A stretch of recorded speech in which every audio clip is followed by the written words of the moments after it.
પૂર્વ પ્રસંગમાં આપણે પ્રથમ શ્લોકની અવગાહન કર્યું હતું. અંતઃકરણ મદવાક્યમ સાવધાનતયા શૃણુ કૃષ્ણાત પરમ નાસ્તિ દૈવમ વસ્તુતો દોષવર્જિતમ. હે અંતઃકરણ, મારું વાક્ય સાવધાનતાથી સાંભળ. કૃષ્ણથી શ્રેષ્ઠ કોઈ પણ દેવી દેવતા તત્વ નથી કે જે નિર્દોષ પૂર્ણ ગુણ હોય કે દોષથી વર્જિત હોય, એવું કોઈ તત્વ નથી. એમાં આપણે શ્રી ગોકુલનાથજીની ટીકા જોઈ, એમાં દીવ ધાતુના જે 10 અર્થો સમજાવ્યા એ પણ અહીંયા ભગવદ પરક શ્રી ગોકુલનાથજીએ જે રીતે આપણને સમજાવ્યું એનું આપણે અવગાહન કર્યું. કૃષ્ણાત પરમ નાસ્તિ દૈવમ વસ્તુતો દોષ વર્જિતમ. એમાં હવે શ્રી પુરુષોત્તમજીએ બહુ સરસ રીતે એને સમજાવ્યું છે. પેજ નંબર 75 ઉપર દૈવ શબ્દનો અર્થ વ્રજભક્તો લઈ રહ્યા છે પુરુષોત્તમજી. કૃષ્ણાત પરમ નાસ્તિ દૈવમ વસ્તુતો દોષ વર્જિતમ. એટલે વ્રજભક્તોનો જે ઉત્કર્ષ છે એ કૃષ્ણથી શ્રેષ્ઠ તો નથી જ. આ વાત શ્રી આચાર્ય ચરણોએ કૃષ્ણાત પરમ નાસ્તિ દૈવમ વસ્તુતો દોષ વર્જિતમ એ શબ્દથી સમજાવ્યું છે કે વાસ્તવમાં વ્રજભક્તો છે, શ્રુતિરૂપા છે, ઋષિરૂપાઓ છે, નિર્ગુણ ભાવથી ભગવાનનું ભજન કરવાવાળા છે, લૌકિક વૈદિક દોષથી રહિત છે. તો આ વ્રજભક્તોના સમૂહને મહાપ્રભુજી અહીંયા દૈવ શબ્દથી કહે છે. દૈવ એટલે વ્રજભક્તો એ શબ્દથી અહીંયા સંબોધિત કરી રહ્યા છે. અને દૈવ અર્થાત ભગવાનની સાથે ક્રીડા કરવાવાળા વ્રજભક્તોનો સમૂહ પણ ભગવાનથી શ્રેષ્ઠ નથી, ભગવાનથી પર નથી. એટલે શ્રી કૃષ્ણથી ઉત્કૃષ્ટ નથી, ભગવાનથી અભિન્ન છે, ભગવાનથી અત્યંત અભિન્ન છે. કેમ કે સ્વરૂપેણ અવતારેણ લિંગેન ચ ગુણેન ચ તારતમ્યમ ન સ્વરૂપે દેહે વા તત્ક્રિયાસુ વા તથાપિ યાવતા કાર્યમ તાવત તસ્ય કરોતિ. તો પણ ભગવાનને જેની પાસેથી જેટલું કાર્ય લેવું છે સેવારૂપી, એટલું લેવા પ્રભુ સમર્થ છે. એટલે કૃષ્ણથી શ્રેષ્ઠ કોઈ જ તત્વ નથી, વ્રજભક્તો પણ નથી. આ વાતને ખાસ અહીંયા સમજવી જોઈએ. કેમ કે આપણા સંપ્રદાયની અંદર ઘણા લોકો વૈષ્ણવનું મહાત્મ્ય એટલું વધારી દીધું કે વ્રજભક્તોનું એટલું મહાત્મ્ય વધારી દે કે ઠાકોરજી ગૌણ બની જાય. તો આવું જ્યારે થાય ત્યારે એ ભગવાનનું જે પરાત્પર પરમ તત્વ પરબ્રહ્મ પુરુષોત્તમ એ તે ચાંસ કલાહ પુંસઃ કૃષ્ણસ્તુ ભગવાન સ્વયં પરમ કાષ્ઠાપન્ન જે પ્રભુનું સ્વરૂપ છે એને સમજવું જરૂરી છે. એટલે જે બી વ્રજભક્તો છે, લીલા પરિકર છે, એમાં ભગવાનથી અભિન્ન જ છે, સચ્ચિદાનંદ રૂપ છે, તો પણ કૃષ્ણથી શ્રેષ્ઠ તો કોઈ જ નથી. આ બધું જે પરિકર છે એ કૃષ્ણનું જ પરિકર હોવા છતાં પણ શ્રી કૃષ્ણથી શ્રેષ્ઠ નથી. જગત કર્તૃત્વ વગેરે જે સામર્થ્ય છે એનામાં નથી. એમ એ તો પરબ્રહ્મ પુરુષોત્તમ ભગવાનની અંદર છે, એ પ્રભુનું મહાત્મ્ય છે. એટલે ઘણા એવું કહેતા હોય કે રાધે રાધે જપો ચલે આયેંગે બિહારી. સાચી વાત છે, ભાવના છે ભક્તોની, પરંતુ એનો મતલબ એવો નથી કે કોઈ ભગવાન છે એનું ગૌણતા છે અને રાધાજીની મુખ્યતા છે. તાત્વિક એંગલથી વિચાર કરો તો કૃષ્ણાત પરમ નાસ્તિ દૈવમ વસ્તુતો દોષ વર્જિતમ. સર્વથી શ્રેષ્ઠ તો પરબ્રહ્મ શ્રી કૃષ્ણ જ છે. અને બધા જે લીલા પરિકર છે એનું જે મહાત્મય છે એ કૃષ્ણના કારણે છે. લીલા પરિકરના કારણે કૃષ્ણનું મહાત્મય નથી. શ્રી કૃષ્ણના કારણે લીલા પરિકરનું મહાત્મ્ય છે. એ પછી લીલા પરિકરમાં ગિરિરાજજી હોય, યમુનાજી હોય, વ્રજભક્તો હોય, શ્રી મહાપ્રભુજી, ગુસાઈજી, કોઈ પણ હોય, બધાનું મહાત્મ્ય કૃષ્ણના કારણે છે. સમજમાં આવ્યું ને? કૃષ્ણાત પરમ નાસ્તિ દૈવમ વસ્તુતો દોષ વર્જિતમ. એ વાત અહીંયા શ્રી પુરુષોત્તમજીએ સમજાવી છે. ત્યાર પછી આપણે હવે દ્વિતીય શ્લોકનું અવગાહન કરશું. શ્રી રઘુનાથજીની અને શ્રી બ્રિજરાયજીની ટીકામાંથી. દ્વિતીય શ્લોકની અંદર શ્રી મહાપ્રભુજી આજ્ઞા કરે છે કે ચાંડાલી ચેદ રાજપત્ની જાતા રાજ્ય ચ માનિતા કદાચિદ અપમાને અપી મૂલતઃ કા ક્ષતિર્ભવેત. એટલે ચાંડાલી જે છે એ રાજપત્ની થઈ ગઈ અને રાજાની માનીતી પણ થઈ ગઈ, અને ક્યારેક એના જે ચાંડાલી હોવાના દુર્વ્યવહારના કારણે રાજા એનું ક્યારેક અપમાન પણ કરી દે તો પણ એના મૂળ જે રાણીપણું છે એમાંથી કોઈ ક્ષતિ નથી થતી. એ વાતને હવે શ્રી રઘુનાથજી સમજાવે છે. પેજ નંબર 31 ઉપર રઘુનાથજીની ટીકા છે. અહીં આચાર્ય ચરણોએ ચાંડાલી પદનો પ્રયોગ કર્યો છે, જે મહાદોષયુક્ત છે. ચાંડાલી એટલે સાવ હીન જાતિની પંચમ વર્ણ જેને આપણે કહીએ, જેને સ્પર્શ કરીને પણ સ્નાન કરવું પડે, તો એ મહાદોષયુક્ત છે. અને આ પદના ઉદાહરણ દ્વારા શ્રી આચાર્ય ચરણો એ વાતને સમજાવવા માગે છે કે માની લો કે કોઈ અત્યંત દોષયુક્ત ચાંડાલી સ્ત્રી છે અને કોઈ રાજા એની સાથે વિવાહ કરીને એને પોતાની પત્ની તરીકે સ્વીકારી રહ્યા છે અને તેને સન્માનિત પણ કરે છે, માનીતી પણ બનાવે છે, અને કદાચ કોઈ વખતે ચાંડાલી સ્ત્રીનું અપમાન કરી દે એના દુર્વ્યવહારના કારણે. કેમ કે ભગવાન જે છે એ કોઈ દિવસ અન્ય સસરી કોઈને એવી શિક્ષા ન આપે. એનો કંઈક દોષ હોય તો એને એવી શિક્ષા આપે, એને સુધારવા માટે. એવી રીતના રાજા જે છે એને કોઈ સુધારવા માટે એનું અપમાન કરે કે એને શિક્ષા આપે, તો ચાંડાલીના રૂપે જે અપમાન થવાથી એનું જે મૂળ રાણીપણું છે એમાંથી કંઈ ક્ષતિ નથી થવાની. એટલે એની જે ચાંડાલીપણું છે એની કમ્પેરિઝનમાં તો અપમાનિત જે ચાંડાલી છે એ વધારે સારી છે. આ ઉદાહરણ દ્વારા શ્રી મહાપ્રભુજી એ વાત સમજાવવા માગે છે કે ભગવાનની સાથે સંબંધ થયા વગરનો તો બધાનું અંતઃકરણ સ્વભાવથી દુષ્ટ જ હોય છે. ચાંડાલી જેવા જ હોઈએ, આપણે પણ એવા જ ચાંડાલી જેવા જ હતા. આપણું અંતઃકરણ પણ એવું દૂષિત જ હતું. અને ભગવાનની સાથે સંબંધ કરી લેવાથી જ એનામાં ઉત્કૃષ્ટતા, એનામાં ભગવાનની સાથે સંબંધ થવાથી ભગવદીપણું, નિર્દુષ્ટપણું, એની ઉત્કૃષ્ટતા થઈ. અને ભગવાન સાથે સંબંધ થવા પર આપણે પોતાને ઉત્કૃષ્ટતા માની રહ્યા છીએ. તે ભગવાન જો આપણું અપમાન કરી દે તો આપણું સ્વરૂપ જે છે તો પહેલેથી જ દોષયુક્ત હતું. હવે કોઈ નવા દોષ એની અંદર ઉત્પન્ન થવા માટે કોઈ સ્થાન એમાં રહી નથી જતું એમ. એટલે ભગવાનને આપણે સમર્પિત થયા, પ્રભુ બ્રહ્મ સંબંધ લઈને પ્રભુની સેવા પરાયણ થયા, અને કોઈ આપણા જીવા સ્વભાવ હતો દુષ્ટા, એવા સ્વભાવથી દુષ્ટ હોવાના કારણે આપણે કંઈક એવો અપરાધ કર્યો અને પ્રભુએ આપણને એવી કોઈ શિક્ષા કરી, તો પણ આપણને જે પ્રભુએ પોતાના તરીકે સ્વીકાર્યા છે, પ્રભુના આપણે જે દાસ છીએ કે પ્રભુના આપણે જે સમર્પિત બની ગયા છીએ, એમાં કોઈ હાનિ નહીં થાય.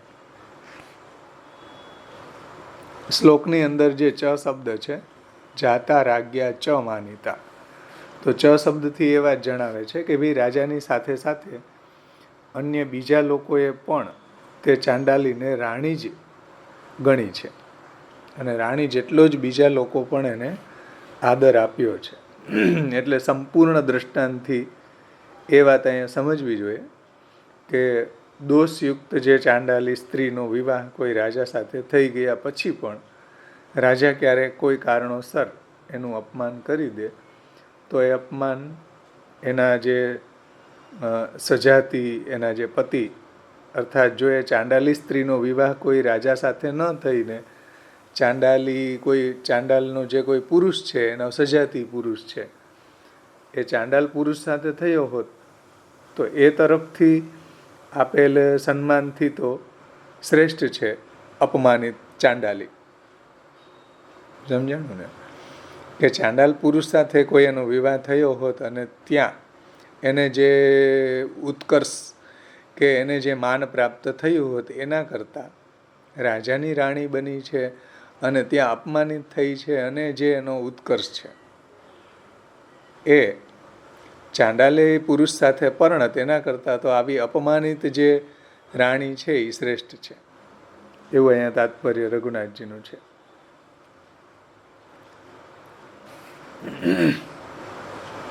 એટલે કહેવાનું તાત્પર્ય એ છે કે વ્યક્તિની સાથે આપણો સંબંધ, જે પ્રભુની સાથે આપણો સંબંધ થાય છે એ તો પરબ્રહ્મ છે, કૃષ્ણાત પરમ નાસ્તિ દૈવમ, વસ્તુ તો દોષ વર્જિત છે એવા પરબ્રહ્મની સાથે આપણો સંબંધ થયો છે, અલૌકિક સંબંધ થયો છે. હવે કદાચ આપણા અપરાધ વસાત ક્યારેક આપણને ફલમાં વિલંબ થાય કે ભક્તિ સંબંધી કોઈ આપણી ઈચ્છાઓ પૂર્ણ ન થાય તો પણ ભગવાન ઉપર દોષારોપણ ન કરવું જોઈએ. એમાં ક્ષતિ આપણી ચાંડાલીની છે એવું અહીંયા તાત્પર્ય છે. એટલે ભગવાન જો આપણને કોઈ એવું અપમાન કરી દે કે આપણને કોઈ એવી શિક્ષા કરે તો એમાં પણ આપણું કલ્યાણ છે, એમાં પણ આપણું હિત છે એવું અહીંયા સમજવું જોઈએ. કેમ કે જ્યારે બી ભક્ત છે એ ઉશૃંખલ થાય કે અહંકારી થાય તો પ્રભુ એને શિક્ષા આપે છે. અહંકારે અથવા લોકે, પુષ્ટિ પ્રવાહ મર્યાદા ભેદમાં પણ આવે છે ને કે ક્યારેક ભક્તને અહંકાર આવી જાય તો પ્રભુ એને દૂર કરવા માટે કોઈ એવી લીલા કરે છે અને અહંકારને દૂર કરવા માટે કોઈ એવું અન્યાશ્રય કરી લે. જેમ લીલાની અંદર આવે, ભાગવતજીની અંદર આવે કે નંદરાયજી વગેરે છે, નંદરાયજીએ અંબિકા મનમાં પ્રવેશ કરીને અંબિકાનું પૂજન કર્યું તો અન્યાશ્રય કર્યો હતો એવો પ્રસંગ આવે છે ને. તો ત્યારે પણ ભગવાને એનો અન્યાશ્રય છોડાવવા માટે અજગરથી એનો ગ્રાસ કરાવ્યો, અજગર એને ગળી ગયો છે ને. તો એ રીતે પણ શિક્ષા આપીને પણ એને પ્રભુ સુધારે છે, એનો ત્યાગ નથી કરતા ઠાકોરજી ક્યારેય એમ. તો નંદરાયજી આવો અન્યાશ્રયનો અપરાધ કર્યો છતાં પણ ભગવાને એને એમાંથી છોડાવ્યા છે. એ રીતે ગોપીજનોએ પણ રાસલીલા દરમિયાન એને પણ એવો સૌભાગ્ય મદ થયો, માન અને મદ થયા. તો એ રીતે ભગવાનનો અપરાધ કર્યો એણે.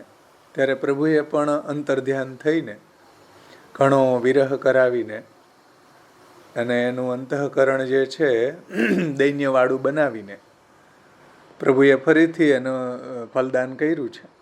તાસામ આવિર્ભૂત સૌરી સ્મયમાન મુખાંબુજ પીતાંબરધર સ્રગ્વી સાક્ષાત મન્મથ. તો એ રીતે રુરુદુ સુસ્વરમ રાજન કૃષ્ણ દર્શન લાલસા તાસામ આવિર્ભૂત સૌરી સ્મયમાન મુખાંબુજા. જ્યારે એને આવું દૈન્ય પ્રગટ થયું અને પોતાનો અપરાધ સ્ફૂર્યો, ભગવાનનો દોષ એને પહેલાં સ્ફૂરતો હતો એ દૂર થયો. જુઓ, ભગવાન અંતર્ધ્યાન થવાથી એણે બ્રજભક્તોને પણ ભગવાનનો દોષ સ્ફૂર્યો કે એક તો રાત્રે બોલાવ્યા અને અમને પછી છોડીને પધારી ગયા. તો ભગવાનનો દોષ જ્યાં સુધી સ્ફૂર્યો ત્યાં સુધી તો પ્રભુ પ્રગટ ન થાય. ભગવાનનો જો આપણને દોષ દેખાતો હોય તો આપણી ભક્તિ ખંડિત થઈ છે. તો બ્રજભક્તો જેવી ઉચ્ચ કક્ષાવાળા ભક્તોને પણ ભગવાને શિક્ષા કરીને એને નિર્દુષ્ટ બનાવ્યા છે, એની અંદર એવું દૈન્ય પ્રગટ કર્યું છે. ત્યારે પ્રભુએ એને ફલદાન કર્યું. તો આપણી શું વિસાત?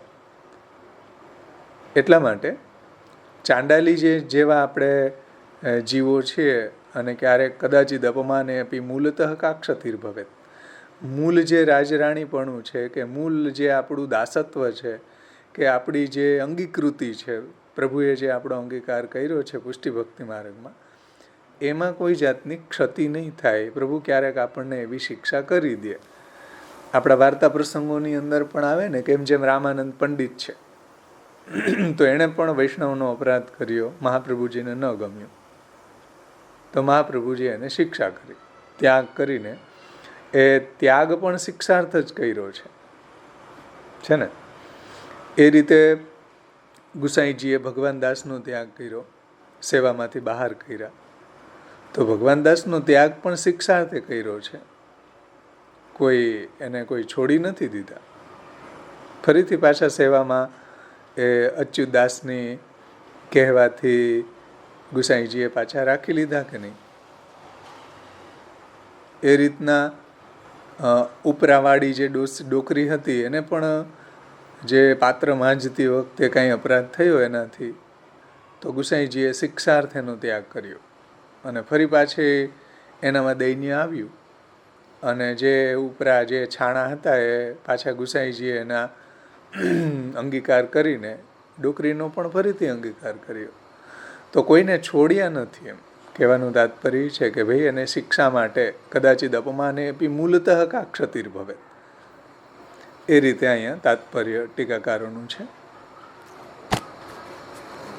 તો આ બધા પ્રસંગો ઉપરથી આપણે આ વાતને સમજી શકીએ. એમ જીવ જે છે એ પણ એવો ચાંડાલી જેવો અપવિત્ર છે. જન્મો જન્મના એ અપરાધો છે આપણામાં, એવી અસદવાસનાઓ છે, ઘણા બધા આપણા અઘ છે, પાપ છે જન્મો જન્મના. તો એ બધાના કારણે આપણને પ્રભુમાં દોષારોપણ થાય. તો પ્રભુ આપણને કોઈ એવી શિક્ષા કરે એ આપણી કૃપા માટે કરે છે, અને આપણો જે કંઈ બી અઘ છે દૂર કરવા માટે શિક્ષા કરીને પણ પ્રભુ આપણો અંગીકાર કરે છે. તો એ રીતે આ ચાંડાલી છે તે રાજપત્ની જાતા રાજ્ય ચ માનિતા કદાચિદ અપમાને અપી મૂલતઃ કાક્ષતિર્ભવે. એમ આપણે પણ બ્રહ્મ સંબંધ પહેલાં, સમર્પણ પહેલાં ચાંડાલી જેવા જ અપવિત્ર હતા, અને બ્રહ્મ સંબંધ પછી આપણે રાજરાણી થઈ ગયા. જેમ કોઈ ઓલી કોથળી વીણવાવાળી હોય સાવ હીન જાતિની, એને કોઈ રાજરાણી બનાવી દે તો કેટલો ઊંચો દરજ્જો છે. એમ આપણે પણ એવા પતિત હતા, દુષ્ટ હતા, જીવ સ્વભાવથી દુષ્ટ છે.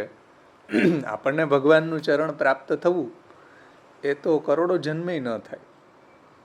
આ તો પ્રભુએ સામેથી આપણું વરણ કર્યું અને કૃપા કરીને મહાપ્રભુજી દ્વારા આપણું બ્રહ્મ સંબંધ થયું, અને આપણને પ્રભુએ આપણી સેવાનો અંગીકાર કર્યો, એટલે રાજરાણી તરીકેનો દરજ્જો પ્રભુએ આપણને આપ્યો. અને એમાં આપણને પ્રભુના કાંઈ દોષ પૂરવા લાગી ગયા, આપણી કોઈ એવી સ્વભાવની દુષ્ટતાના કારણે, કે પ્રભુએ આપણને કોઈ એવી શિક્ષા કરવાના કારણે, તો એમાં જીવનો દોષ છે, પ્રભુનો દોષ નથી. પ્રભુ તો હંમેશા જીવનું હિત જ વિચારે છે. કેમ કે સત્ય સંકલ્પ તો વિષ્ણુ નાન્યથા તું કરીશ્યતિ. આગળ શ્લોક આવશે કે પ્રભુ સત્ય સંકલ્પ છે, ક્યારેય ભક્તનું અન્યથા કરતા જ નથી. ભક્તનું હંમેશા હિત જ કરે છે, ભક્તનું હંમેશા કલ્યાણ જ કરે છે. છતાં પણ જીવ એવો છે ને કે એવી વારંવાર એવી પરિસ્થિતિમાં ભગવાનનું દોષ જુએ છે, ભગવાન ઉપર દોષારોપણ કરે છે. એટલે મહાપ્રભુજી કહે છે કે ભાઈ ભગવાન નિર્દુષ્ટ છે. કૃષ્ણાત પરમ નાસ્તિ દૈવમ વસ્તુ તો દોષ વર્જિતમ. કૃષ્ણમાં કોઈ દોષ જ નથી, પણ આપણી જે હીનતા છે, આપણી જે દુષ્ટતા છે, એને કારણે આપણને ભગવાનમાં દોષ પૂરે છે.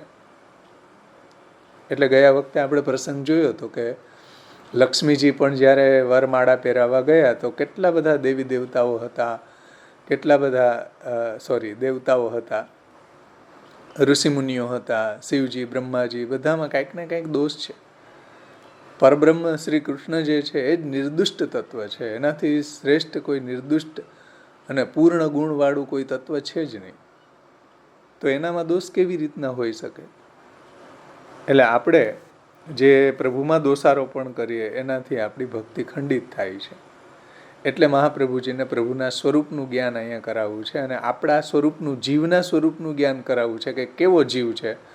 ચાંડાલી ચેદ રાજપત્ની ચાતા રાજ્ય ચ માનિતા કદાચિદ અપમાને અપી મૂલતઃ કા ક્ષતિર્ભવે. જીવ એવો છે ચાંડાલી જેવો. તો આ રીતે અહીંયા શ્રી રઘુનાથજીની ટીકાનું તાત્પર્ય છે. આમાં કોઈને કંઈ પ્રશ્ન છે? બોલો. કે અમુક માસમાં એમ કે ચારના પાંદડા હોય એ સુકાઈ જાય છે અને પછી પાછા નવા પાંદડા આવે છે. એવી રીતે જો પ્રભુએ આપણો અંગીકાર કરેલો હશે તો અમુક ટાઈમે કોઈક વાર ઉદ્વેગ કરાવે, પ્રતિબંધ બી આવી જાય, પછી આપણો અંગીકાર થયેલો હશે તો એ પાછું આવી જશે. એવું પણ તમે કહીશું ને? હા, બરાબર. ફિર પ્યાર નયા હો સકતા હૈ. પતઝડ આવે આપણા જીવનમાં, સાયક્લિકલ છે. જેમ વૃક્ષની અંદર તમે જુઓ, પતઝડ આવે, પાન ખરી જાય, ફરી પાછી વસંત આવે ને ફરી પાછી એની અંદર બધા જ પલ્લવો છે પલ્લિત થઈ જાય છે, પુષ્પિત થઈ જાય છે, ફલિત થઈ જાય છે, પલ્લવિત થઈ જાય છે. વર્ષા ઋતુ આવે તો એવું સાયકલ આપણા જીવનમાં ચાલ્યા જ કરે છે. પરંતુ આવી બધી પરિસ્થિતિઓમાં આપણે કઈ રીતે જીવવું એ આચાર્ય ચરણો આપણને અહીંયા સમજાવે છે. ભાવેશભાઈ, આ રીતે લઈ શકાય કે બ્રહ્મ સંબંધ જયારે કીધું ત્યારે કે દોષથી તો જીવ ભરે છતાં અંગીકાર કર્યો છે ને, એ અર્થમાં પણ લઈ શકાય કે? હા, છે જ ને. દોષવાળો હોવા છતાં પણ પ્રભુએ એનો દોષવાળાનો જ અંગીકાર કરી અને એને સમર્પણ એનું સ્વીકારી અને એને ભગવત સેવાનું દાન પ્રભુએ કરેલું છે, એને આશ્રયનું દાન પ્રભુએ કરેલું છે. પણ આ જીવની પ્રોબ્લેમ એવી છે કે વારંવાર ભગવાન ઉપર દોષારોપણ કરતો જ રહે છે. કેમ કે જીવ આ સ્વભાવ હતો દુષ્ટા દોષા ભાવાય સર્વદા શ્રવણાદિ તતઃ પ્રેમણા સર્વમ કાર્યમી સિદ્ધ્યતિ. જો પ્રભુનું શ્રવણાદિ કરવામાં આવે તો પછી આપણને પ્રભુમાં એવો સુદૃઢ પ્રેમ થાય તો પછી ભગવાનમાં દોષ ન સ્ફુરે. સમજાણું ને? આપણે થોડી વ્રજરાયજીની ટીકાનું પણ અવગાહન કરશું. પેજ નંબર 60 ઉપરથી શરૂ થાય છે એ હું લઈ લઉં છું. આ શ્લોક ઉપર ચાંડાલી ચેદ રાજપત્ની.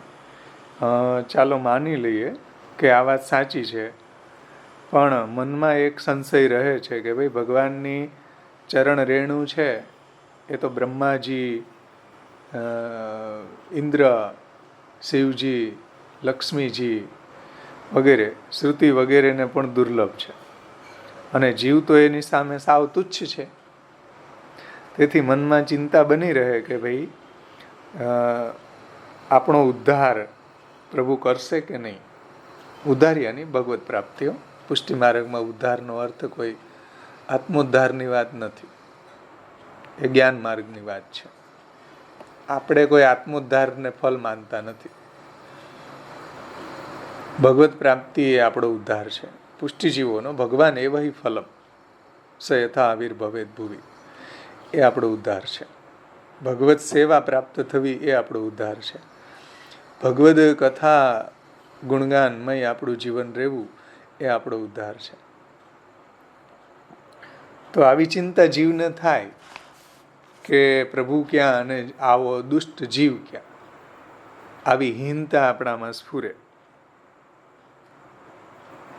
કે ભાઈ જે બ્રહ્માદિ દેવોને દુર્લભ એવા ભગવાન ક્યાં અને આપણે જીવ ક્યાં, છે ને? તો જીવ તો એમની સામે સાવ તુચ્છ છે અને મનમાં એવી ચિંતા એને બની રહે કે આપણો ઉદ્ધાર થશે કે નહીં. આવી ચિંતા કેવી રીતના દૂર થાય?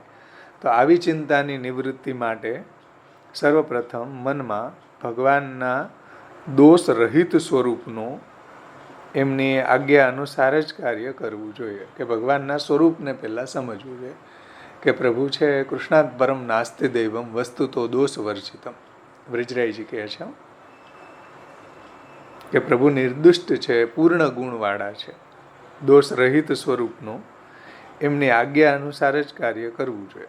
સેવકસ્ય તું ધર્મો એમ સ્વામી સ્વસ્ય કરિષ્યતિ. આગળ શ્લોક આવશે. સેવકનો એ ધર્મ છે કે સ્વામીની આજ્ઞાનું પાલન કરવું જોઈએ. તો એ સંદર્ભથી અહીંયા મહાપ્રભુજી ચાંડાલી ચેદ રાજપત્ની જાતા રાજ્ય ચ માનિતા એ શ્લોકથી જીવનું સ્વરૂપ સમજાવે છે કે ભગવાન સામે પોતાની તુચ્છતા જાણી લેવાના કારણે આપણી અસામર્થ્યતા બતાવવા માટે આચાર્ય ચરણો ચાંડાલીનું દ્રષ્ટાંત આપે છે કે જીવનું સ્વરૂપ કેવું છે, જીવનું અસામર્થ્ય, જીવ દોસ્તી ભરેલો છે વગેરે વગેરે. કોઈ ચાંડાલી સ્ત્રી કોઈ રાજા દ્વારા સન્માનિત થઈ અને એની પત્ની બની ગઈ. જેવી રીતે ચાંડાલીને પોતાનામાં રાજપત્ની થવાનું અભિમાની થઈ. જો દોષ કેનો છે? ભગવાનનો નહીં, ચાંડાલીનો. કેમ કે ચાંડાલી રાજપત્ની બની એટલે એને ઈગો એનો વધવાનો જ છે, એને અભિમાન થયું. એવી રીતે આપણે પણ એવું અભિમાન થઈ જાય, આપણને પણ એવો પ્રોઢિભાવ આવી જાય, આપણામાં પણ કોઈ એવો ભાવાતિરેક આવી જાય. તો આ શબ્દથી એ જણાવે છે મહાપ્રભુજી કે ચાંડાલીનું ક્યારે અપમાન થઈ જાય તો પણ મૂલતઃ જે રાજપત્નીપણું છે એમાં કોઈ જાતની એની ક્ષતિ નથી થતી. એનું સન્માનિત થવાનું કારણ તો રાજપત્ની બની જવું છે. ભાઈ સન્માન એને મળ્યું એનું કારણ તો રાજપત્નીપણું છે, અને કોઈ ચાંડાલી હોવાનું એનું માન થોડું છે. કોઈ ચાંડાલી તરીકેની એની જે સ્ટેટસ છે એને કારણે થોડું એનું માન વધ્યું છે. એ તો રાજાની પત્ની બની એના કારણે એનું માન વધ્યું છે. રાજપત્ની બનવામાં પણ કારણ તો રાજા દ્વારા સન્માન મેળવવું જ છે,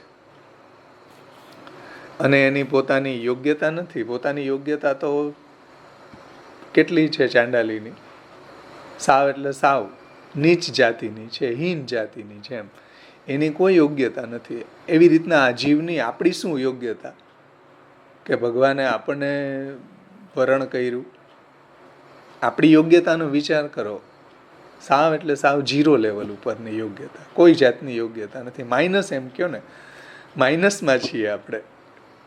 હવે એવા નહીં જો પ્રભુ બ્રહ્મ સંબંધ આપીને કેટલો ઊંચો આપણને પદ પોતાના દાસ બનાવતા હોય પ્રભુ, કે જે ભગવાન હિંકારાત પ્રતિપશુવને કુર્વન સદા નમદ બ્રહ્મેશેન્દ્ર પ્રભૃતિષુ ચ મૌનમ ધૃતવતી.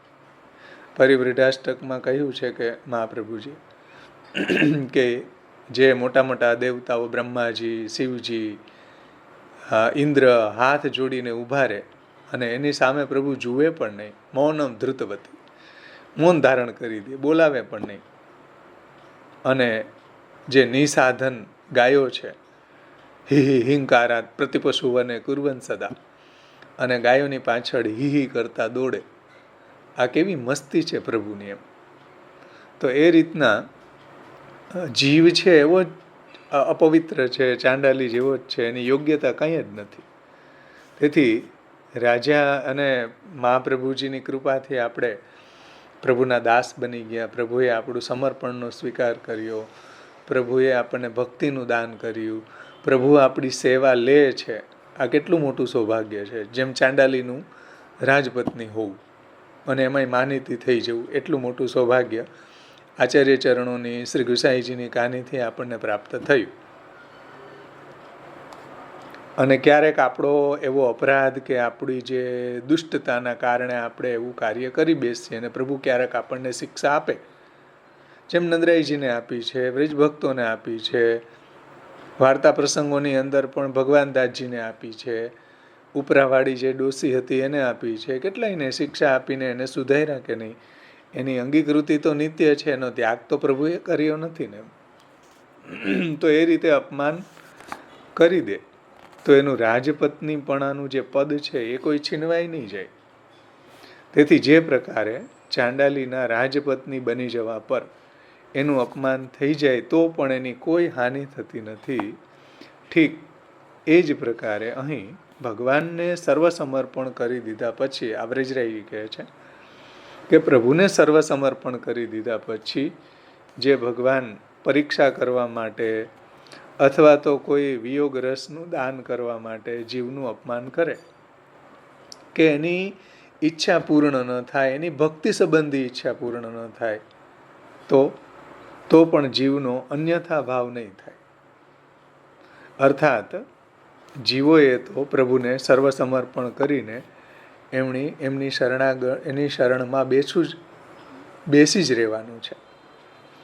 તેથી એના ઉદ્ધાર થવામાં કોઈ અંતર આવવાનું નથી, એને ભગવત પ્રાપ્તિ થવામાં કોઈ અંતર આવવાનું નથી. જો આપણે સેવામય છીએ તો જો આપણે પ્રભુની ભક્તિ કરી રહ્યા છે અનન્ય ભક્તિ તો જો આપણે પ્રભુને સમર્પણ કર્યું છે તો અન્યથા નહીં. કેવલ બ્રહ્મ સંબંધ લઈ લેવાથી નહીં કામ ચાલે. જ્યાં સુધી ભગવત સેવા પરાયણ ન થાય ત્યાં સુધી તો હજી આપણા ઘણા બધા જન્મો ચાલ્યા જવાના છે. જે જન્મમાં આપણને સેવા કરવાની ઈચ્છા થાય, જે જન્મમાં આપણને પ્રભુની ભક્તિ કરવાની ઈચ્છા થાય, જે જન્મમાં પ્રભુમાં આપણો આશ્રય દ્રઢ થાય, એ છેલ્લો જન્મ હશે એનો. પણ કેવલ બ્રહ્મ સંબંધ લઈને કોઈ એવું વિચારે કે હવે માળા પેરામણી કરી દે એટલે હવે આપણને નિત્ય લીલા પ્રાપ્તિ થઈ જશે, તો એવી કોઈ નિત્ય લીલા પ્રાપ્તિ થવાની નથી. એવી કોઈ ભ્રાંતિમાં જીવવું નહીં ભાઈ. અહીંયા વ્રજરાયજી એવું કહે છે કે ભાઈ પ્રભુને ઉદ્ધાર કરશે પણ ક્યારે? એટલે ભગવત પ્રાપ્તિ થશે પણ સેવા કરવા વાળાની, પ્રભુની ભક્તિ અનન્ય ભક્તિ કરવા વાળાની, પ્રભુને જેને સમર્પણ કર્યું છે એવા ભક્તની, બધાની નહીં. એવું અહીંયા તાત્પર્ય છે. સમર્પણ દ્વારા એણે પ્રભુમાં જે સ્થાયી ભાવ સિદ્ધ થઈ ચૂક્યો છે એ તો એનો રહેવાનો જ છે. પાછી જ્યારે પ્રભુની પરીક્ષા કરવાની ઈચ્છા પૂર્ણ થઈ જશે અને જીવને સંયોગ રસનું દાન પ્રભુ કરી દેશે કે પ્રભુ એની જે ભક્તિ સંબંધી ઈચ્છાઓને પૂર્ણ કરી દેશે, ત્યારે જીવ ફરીથી એવું એને સન્માન પણ પ્રાપ્ત થઈ જશે. જેમ ચાંડાલીને ફરીથી માનીતી બનાવી લેશે રાજા, તો ફરીથી એવું સન્માન પ્રાપ્ત થઈ જશે. એનો વિચાર કરવો જોઈએ જીવે.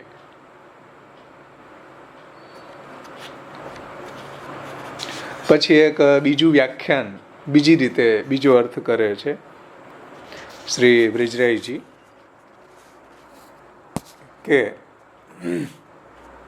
કે સમર્પણ કરી લીધા પછી રાજપત્ની જેમ રાજપત્નીએ એ જ વિચાર કરવો જોઈએ કે આપણે પ્રભુની સેવાને યોગ્ય છીએ જ.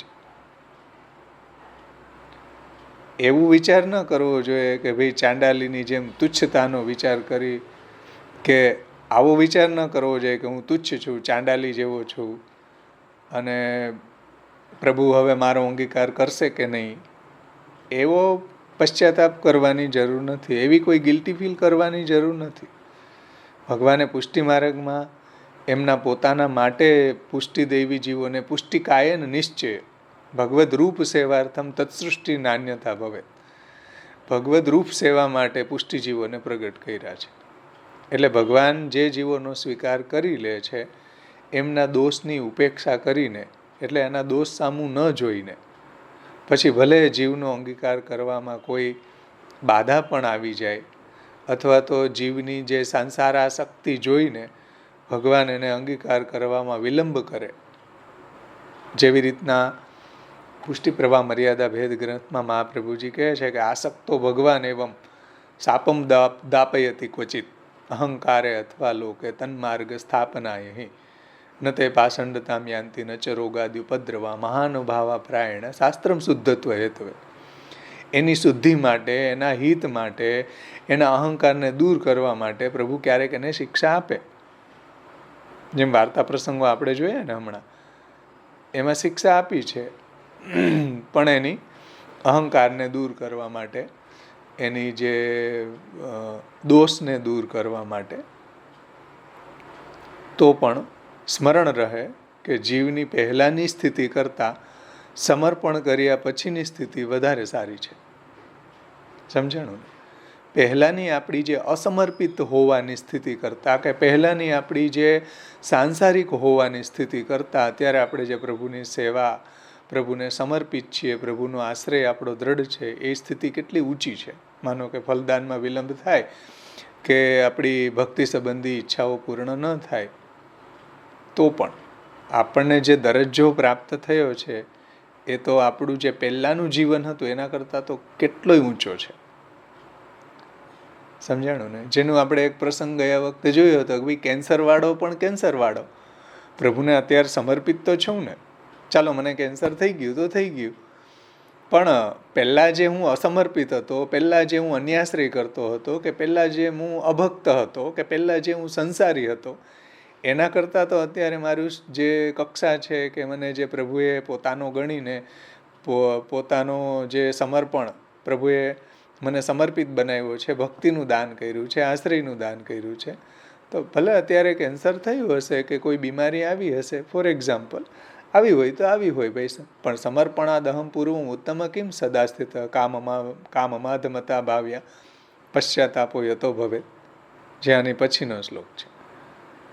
તો આવી કક્ષા આપણને કોઈ એવી આવી ગઈ તો ભગવાન ઉપર શા માટે દોષારોપણ કરીએ? આપણું કોઈક એવા કર્મ હશે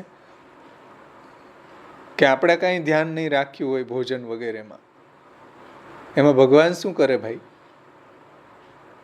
સમજાણું ને? તમને ડાયાબિટીસ થઈ ગઈ ને તમે શુગર વધી ગયું, તમે કંઈ મીઠાઈ લઈ લીધી, તો એમાં ભગવાન શું કરે? તો જીવ સ્વભાવથી દુષ્ટ છે એટલે પ્રભુ ઉપર દોષારોપણ કરે છે. એટલે મહાપ્રભુજીને આવું દ્રષ્ટાંત આપવું પડે કે ચાંડાલી ચેદ રાજપત્ની જાતા રાજ્યા ચ માનિતા કદાચિદ અપમાનેપી મૂલતઃ કાક્ષતિર્ભવે. પરંતુ પ્રભુ આપણો પ્રભુએ આપણો જે અંગીકાર કર્યો છે એમાંથી પ્રભુ ક્યારે આપણો ત્યાગ કરશે નહીં, જો આપણે પ્રભુને સમર્પિત છીએ તો, જો આપણે પ્રભુની સેવા કરીએ છીએ તો, જો પ્રભુના આપણે અનન્ય આશ્રિત છીએ તો. અને ન તો અંગીકૃત જીવનો તિરસ્કાર થશે અને ન તો ભગવત કૃપા સામે જીવના દોષ પ્રબલ થઈ શકે છે.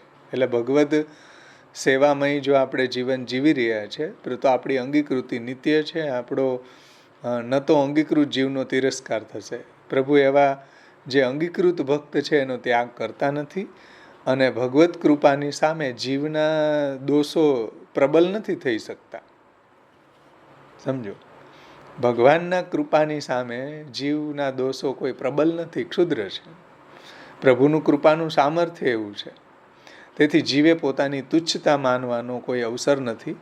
અને આ જ આશયથી આચાર્ય ચરણોએ આગળ સમર્પણાદહમ પૂર્વમ ઉત્તમ કિમ સદા સ્થિત, સમર્પણ પહેલાં હું કાંઈ એટલો ઉત્તમ હતો નહીં કે અત્યારે મારે પશ્ચાતાપ કરવો પડે.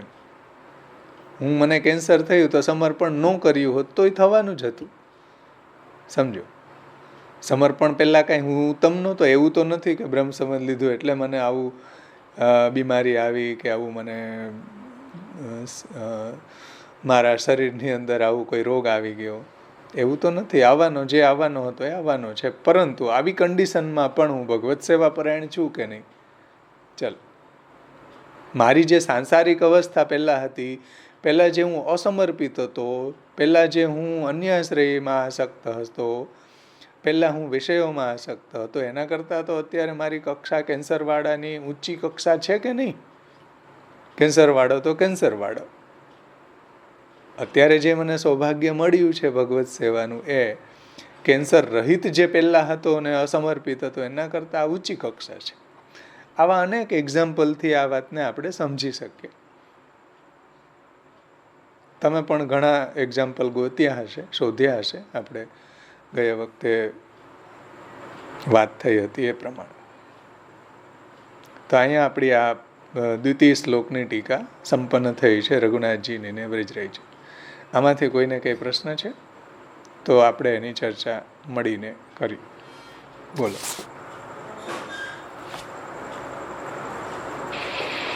જય શ્રી કૃષ્ણ ભાવેશભાઈ. જય શ્રી કૃષ્ણ. એટલે ઠાકોરજી ઉપર દોષારોપણ જે જીવ કરે છે એ એના સ્વભાવના કારણે કરે છે એમ. બરાબર, એના ચાંડાલી હોવાના સ્વભાવના કારણે કરે. ઠાકોરજીમાં દોષ નથી, કેમ કે કૃષ્ણાત પરમ નાસ્તિ દૈવમ વસ્તુ તો દોષ વર્જિત.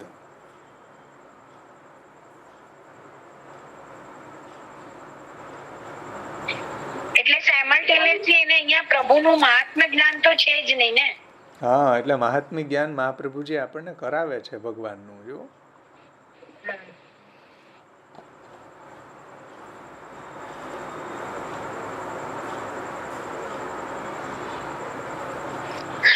अपनो दोष विचार सकी उनसो कछु न कहिए.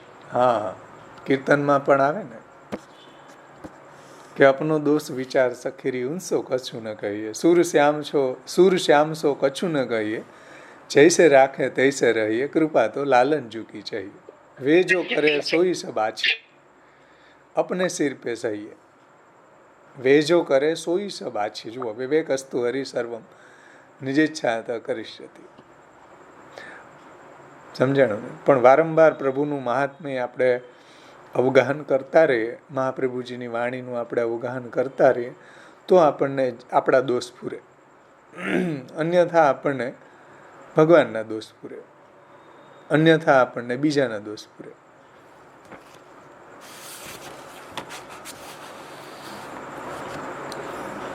તો બધી પરિસ્થિતિમાં આપણે કઈ રીતે પોતાના જીવના સ્વરૂપનું જ્ઞાન અને ભગવાનના સ્વરૂપનું જ્ઞાન પ્રાપ્ત કરીને બધી પરિસ્થિતિને કઈ રીતે ટેકલ કરવી, એ મહાપ્રભુજી આપણને અહીંયા સમજાવ્યું છે. આમાં કોઈને કાંઈ ન સમજાણું હોય કે કોઈને કાંઈ વિશેષ પ્રશ્ન હોય તો આપણે એની ચર્ચા કરી.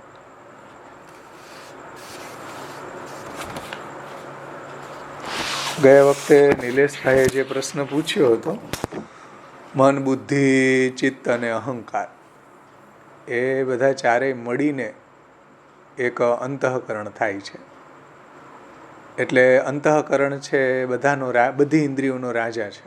જે આપણને ટીકાકારોએ સમજે, ગોકુલનાથજી વગેરે, કે ભાઈ જો અંતઃકરણને કેમ પ્રબોધ કર્યો, બીજા કોઈ આપણા શરીરની પાર્ટને કે બીજા કોઈ રીતે પ્રબોધ, બીજા કોઈ અંગને કેમ પ્રબોધ ન કર્યું? કેમ કે અંતઃકરણ જે છે રાજા છે બધી ઇન્દ્રિયોનો, અને એની અંદર જે મન છે એ એવું છે કે બધી ઇન્દ્રિયો એના વશમાં છે. ઇન્દ્રિયાણામ મનશ્ચાસ્મી, ઇન્દ્રિયોમાં હું મન છું. મન એવું અનિરુદ્ધ છે કે એનો રોધ જ ન થઈ શકે એમ. એટલે ઘણી વખત તમે જુઓ કે આપણી ઇન્દ્રિયો છે કોઈ કાર્યમાં લાગેલી હોય, પણ જો મન ન લાગેલું હોય તો આપણને એની જે કંઈ બી અનુભૂતિ થવી જોઈએ એ ન થાય. એવું થાય ને?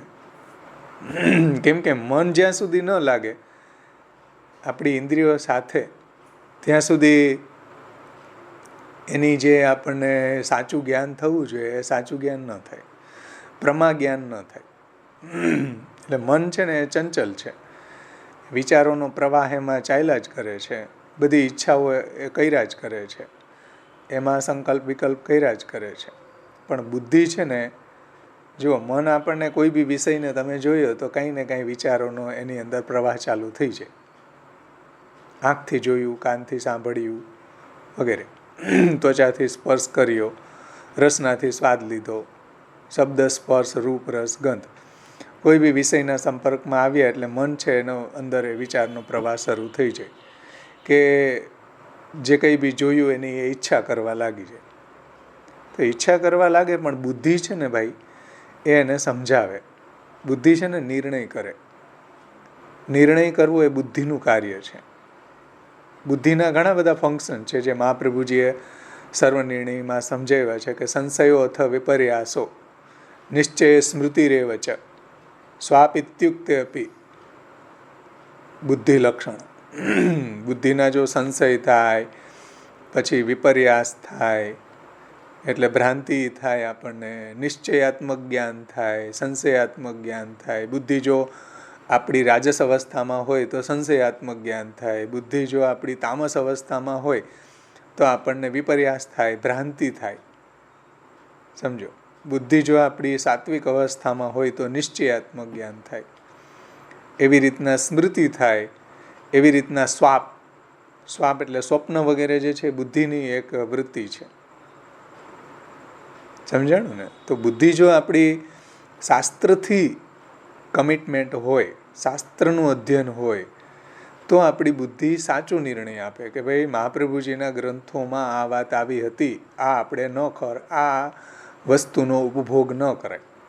એનો નિર્ણય કોણ આપશે? બુદ્ધિ આપશે. એટલે બુદ્ધિ નિર્ણય આપણને આપશે. એટલે બુદ્ધિ જે આપણી શાસ્ત્રથી મંડિત હોય, શાસ્ત્રને અનુમોદિત એ નિર્ણય આપે તો એ સાચો નિર્ણય આવે. સમજાણું ને? મનગઢંત રીતે આપણી બુદ્ધિ જે સ્વચ્છંદ નિર્ણય લે તો એવું ન ચાલે, એ સાચો નિર્ણય ન કહેવાય. એટલે તસ્માत् શાસ્ત્રમ પ્રમાણમ તે કાર્ય વ્યવસ્થિત જ્ઞાત્વા શાસ્ત્રમ વિધાનોક્તમ કર્મ કર્તુમ ઇહ અર્હસી. ભગવાને અર્જુનજીને જ આ વાત કહી કે ભાઈ શું કરવું અને શું ન કરવું એનો નિર્ણય શાસ્ત્રથી લેવો જોઈએ, મનગણત ન ચાલે. તો બુદ્ધિ છે આ રીતના. હા, બરાબર. ધર્માધર્મનું અગ્રદર્શન કરવું જોઈએ. પછી બુદ્ધિ એ રીતના આપણને નિર્ણય કરે છે. અને ચિત્ત જે છે ને એ સ્ટોરેજ છે, એ સ્મરણ કરે છે. અનુભવોનું સંગ્રહ સ્થાન ચિત્ત છે. જેટલા બી આપણને અનુભવ થયા હોય આપણા ચિત્તમાં સ્ટોરેજ હોય. તમે જુઓ તમારા નાનપણમાં કેટલા બધા અનુભવો હશે, તમારા ચિત્તમાં સ્ટોરેજ હશે. એટલે એ બધા જ જે અનુભવો છે એનું સંગ્રહ સ્થાન છે. જે આપણે જોયું હોય એના સંસ્કાર આપણા ચિત્તમાં પડેલા હોય. તમે કોઈ રસ્તા ઉપરથી જાઓ તો તમારી આંખોએ ઘણી બધી વસ્તુ જોઈ હોય, મન એમાં લાગ્યું હોય, પણ તમને કોઈ વર્ણન કરવાનું કહે ને તો એ તમે બધાનું વર્ણન ન કરી શકો. અમુકનું વર્ણન કરી શકો, પછી તમે શાંતિથી ચિત્તમાં એ બધા જે સંસ્કારો પડેલા હોય ને પછી શાંતિથી વિચારો ને તો તમને યાદ આવે કે આટલું આ જોયું હતું. એવી રીતના ચિત્ત જે છે ને એ આપણું સ્ટોરેજ છે, સંગ્રહ સ્થાન છે, અનુભવોનું સંગ્રહ સ્થાન છે. અચાનક કોઈ ઘટના આપણને યાદ આવી જાય તો એ શું છે? એ ચિત્તનું કાર્ય છે. અને જો ચિત્ત જે છે એની અંદર કોઈ વાત ચડી જાય તો એ લાઈફ ટાઈમ રહે, આપણને લાંબો સમય એમાં સ્થિતિ કરે. એટલે શ્રી આચાર્ય ચરણોએ ચેતસ્તત પ્રવણમ સેવા એમ કહ્યું છે. મનઃ પ્રવણમ સેવા કે બુદ્ધિ પ્રવણમ સેવા ન કહીને ચેતસ્તત પ્રવણમ સેવા કહ્યું છે કે ભાઈ ચિત્તમાં જો સેવા ચડી ગઈ, ચિત્તમાં જો પ્રભુનું મહાત્મ્ય, પ્રભુનું ગુણગાન, પ્રભુનું શ્રવણાદિ ચડી ગયું તો એ પછી ભૂલાય નહીં. ચિત્તમાં ચડવું જોઈએ. એટલે ચેતસ્તત પ્રવણમ સેવા. ચિત્તમાં ચડી જાય તો એ લાંબો સમય રહે, એ ભૂલાય નહીં. એના સંસ્કાર લાંબો સમય રહે. મનમાં તો 1 મિનિટે ન રહે. જેવું આવ્યું એવું ગયું, બુદ્ધિને આપી દે. સમજાણું ને? અને અહંકાર જે છે આપણો કે હું શ્રી કૃષ્ણનો દાસ છું, તો એ દાસોહમનો જે આપણો અહંકાર છે આપણને ભગવત સેવામાં પ્રવૃત્ત કરે છે. કોઈ બી કાર્યમાં એક્ટિવ કરે છે આપણો અહંકાર આપણને. સમજાણું ને? એ ક્રિયા કરવા માટે આપણને પ્રેરિત કરે છે. તો આ રીતના મન, બુદ્ધિ, ચિત્ત, અહંકારના ફંક્શન છે. એટલે મહાપ્રભુજી અહીંયા અંતઃકરણને પ્રબોધ કરવાનું કહી રહ્યા છે. સમજ્યા? જેમ કોઈ પદાર્થ છે એને ખાવો કે ન ખાવો, આ ખાવ કે ન ખાવ, મન આપણી આંખ તો જુએ છે, મન વિચાર કરે છે કે ભાઈ શું કરવું, મનમાં વિચારનો પ્રવાસ ચાલે છે. તો બુદ્ધિ જે છે ને એને કહે છે કે હા બરાબર, મહાપ્રભુજીએ કહ્યું હતું કે શાસ્ત્રએ કહ્યું હતું કે આવું આ ભક્ષ્ય છે, આ ભક્ષ્ય નથી. અસમર્પિત વસ્તુના તસ્માદ વર્જનમ આચરેત. આ જો આપણે અધ્યયન કર્યું હશે તો બુદ્ધિ તરત આપણને કહેશે કે નહીં, આ ન ખવાય, આ ખવાય. સમજાણું ને? એવો નિર્ણય બુદ્ધિ આપશે. અને ચિત્ત જે છે આપણને એ વખતે એવી પ્રેરણા આપશે. જો આપણા આચાર્ય ચરણોની વાણી આપણા હૃદયમાં દ્રઢ હશે તો ચિત્ત જે છે એ કહેશે કે નહીં, બરાબર છે, રાઈટ, આ નિર્ણય બુદ્ધિનો બરાબર છે. અને મન જે છે એ જે ભોજ્ય, જે પદાર્થ છે એનો અહંકાર જે છે એને પછી એપ્રિશિએટ કરશે અને પસંદ કરશે કે ના, ભગવાનનું ઉચ્છિષ્ટ ભોજનો દાસા તવ માયા જયમય. સમજાણું ને? તો આ રીતના આપણે એના બધા ફંક્શનને સમજી શકીએ છીએ. જે આપણે ગયા વખતે ચર્ચા અધૂરી રહી ગઈ હતી થોડીક, એને ફરીથી આપણે એને સંપન્ન કરી. હવે આપણે ભાવેશભાઈ, હા, જેમ રાસમાં ગોપીજનોને પ્રભુએ લીધા અને પછી જે એમને માન થયું, અભિમાન થયું, ત્યાર પછી પ્રભુ એના મનને હરી લીધું. હા, તો એ આવે ને આમાં કે ત્યાર પછી પ્રભુ સાથે રાસમાં સામેલ થયા, એમ કે મન એના મનને પણ હરી લીધું, એમ કે એનું મન ચિત્ત બીજે ન જાય. હા, બરાબર. એટલે જ થયું ને ત્યાં કે સૌભાગ્યમત થયો.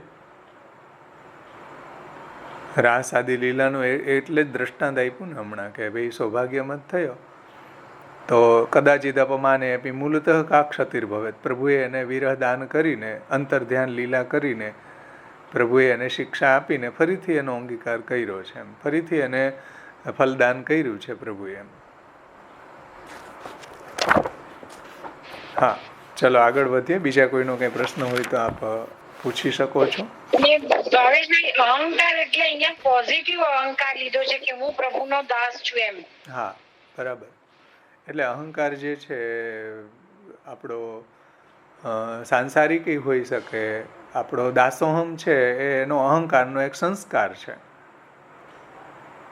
આપણી જે અહંતા અને મમતા છે એમાં આપણી અહંતાનો સંસ્કાર મહાપ્રભુજીએ સમજાવ્યો છે દાસોહમ કહીને, અને મમતાનો સંસ્કાર મહાપ્રભુજીએ સમજાવ્યો છે હે કૃષ્ણ હું તમારો છું, શ્રી કૃષ્ણ શરણમ મમ. તો અહંતા અને મમતા જે છે એનું સમર્પણ છે આપણે ત્યાં. એટલે આપણો અહંકાર જે પછી ક્રિયાન્વિત થશે બધી ક્રિયા કરવા માટે, સમર્પણની, સેવાની, શરણાગતિની, ભક્તિની, તો જ થશે ને એમ. એનો જો સંસ્કાર દાસોહમના રૂપમાં થયો હશે તો એ સંદર્ભમાં એ એક્ટિવ થશે.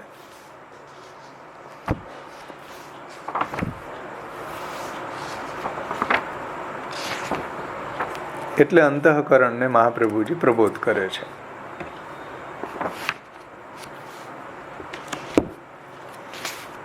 હવે આપણે આગળનો શ્લોક લઈએ. કોઈને કંઈ આ વિષય સંબંધી પ્રશ્ન હોય, જે આપણે 2 શ્લોક અધ્યયન કર્યું મહાપ્રભુજીની કૃપાથી, એમાં કોઈને કાંઈ હોય તો પૂછો ભલે, નહીંતર આપણે 3જા શ્લોક ઉપર આવીએ.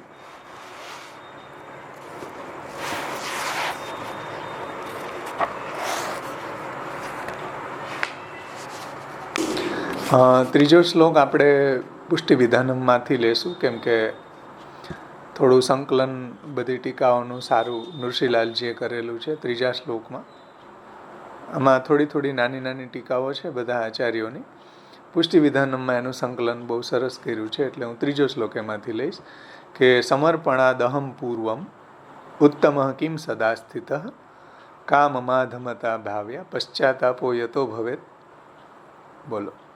પૂર્વ જે વાત ચાલે છે ને ચાંડાલી ચેત રાજપત્ની, એ સંદર્ભમાં સમજાવે છે આચાર્ય ચરણો કે ભાઈ સમર્પણાદહમ પૂર્વમ ઉત્તમ કિમ સદા સ્થિત. સમર્પણ પહેલાં હું શું, હું હંમેશા કાંઈ ઉત્તમ હતો? સમર્પણ પહેલાંની આપણી સ્થિતિને યાદ કરો કે સમર્પણ પહેલાં હું કાંઈ એવો ઉત્તમ હતો? કામ અમાધમતા ભાવ્યા પશ્ચાતાપો યતો ભવેત. કે એવો કાંઈ ઉત્તમ તો હતો નહીં. એવો કાંઈ ઉત્તમ હોય તો મારી કાંઈ અધમતા થાય, પણ એવો ઉત્તમ હતો નહીં એટલે કાંઈ મારી અધમતા થવાની નથી કે જેથી કરીને મને પશ્ચાતાપ થાય. આ શ્લોકાર્થ છે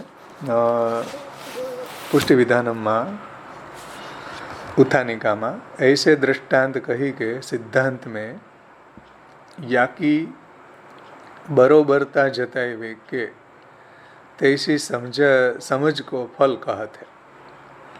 પૂર્વમાં જે દ્રષ્ટાંત આપ્યું છે એને જ અહીંયા સમજાવી રહ્યા છે કે સમર્પણાદહમ પૂર્વમ, यानी समर्पण सु पूर्व कहाँ मैं सदा उत्तम ही हों, तासु फल विलंब में हूँ मेरी अधमता कहाँ विचारनी. સમર્પણ પહેલાં તો કાંઈ ઉત્તમ હતો નહીં કે કદાચ અત્યારે હવે સમર્પણ મેં પ્રભુને કર્યું છે અને હવે કદાચ ફલમાં વિલંબ થાય કે પ્રભુ કોઈ એવા ફલ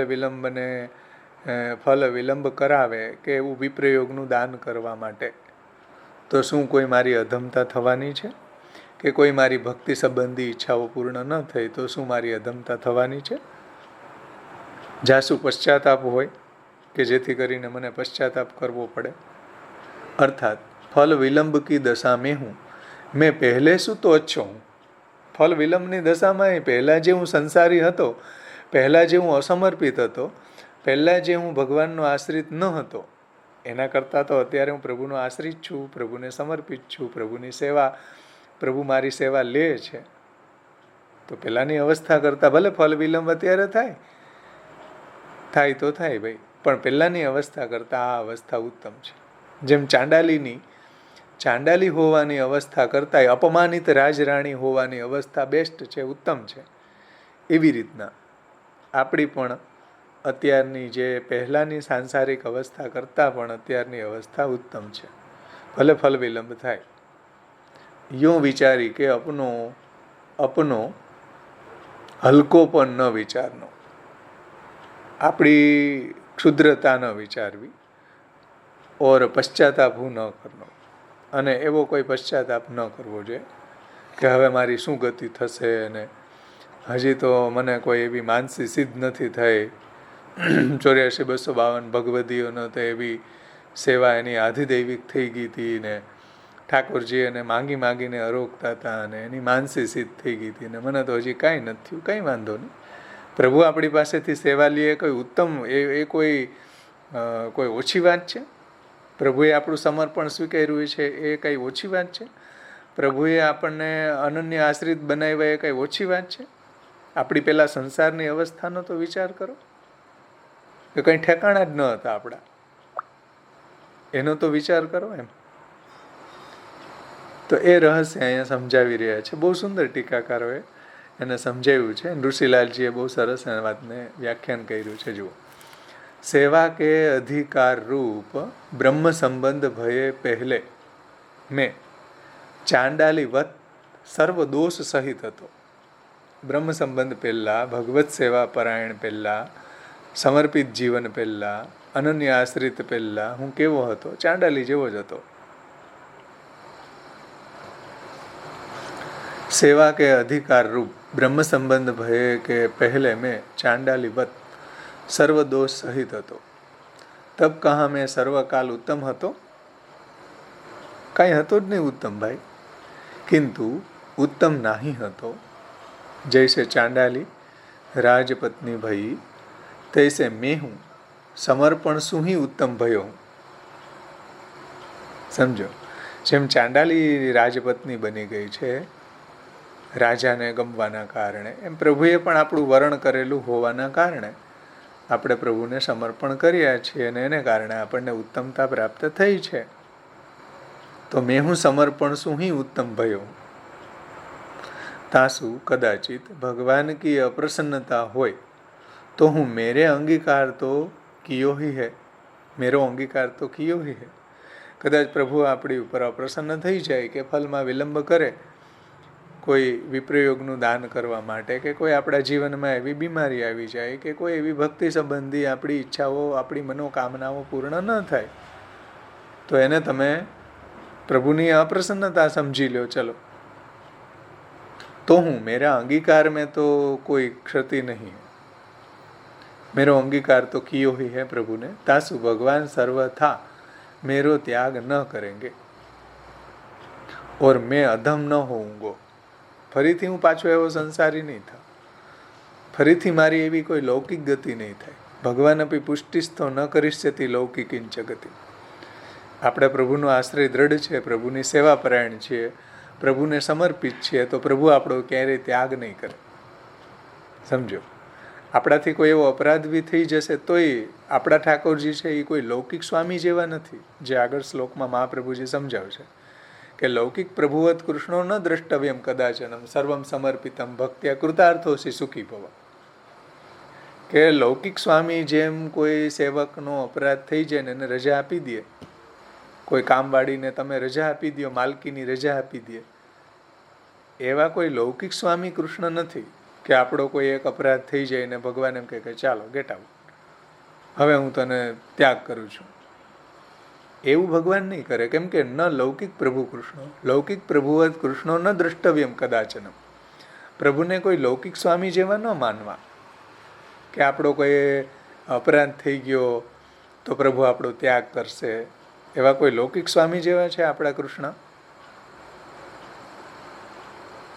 કે આપણે અપરાધ બોધથી ડરતા રહેવું કે આમ જારીજી આમ પધરાવ્યું તો અપરાધ થઈ જશે, ને જે મોટે ભાગે આપણને મહારાજો એવું બીવડાવી દે કે આવી રીતના અપરસ નથી કરતા તો સેવા કરશો તો તમારી સેવા ઠાકોરજી સ્વીકારશે જ નહીં, તમારે રાગ ભોગ શ્રૃંગાર નથી, આવું નથી, પાનઘર નથી, પુલઘર નથી, દૂધઘર નથી, કાંઈ નથી તો તમારી સેવા પ્રભુ અંગીકાર નહીં કરે. આવું આવું ડરાવતા હોય છે મહારાજો કે તમારો અપરાધ થઈ જશે સેવામાં. સમજો તો આવા અપરાધને પ્રભુ ગણતા જ નથી, કેમ કે લૌકિક સ્વામી જેવા છે જ નહીં કૃષ્ણ. એ તો મહારાજો લૌકિક સ્વામી જેવા છે એટલે આપણને અપરાધ બોધથી ડરાવે.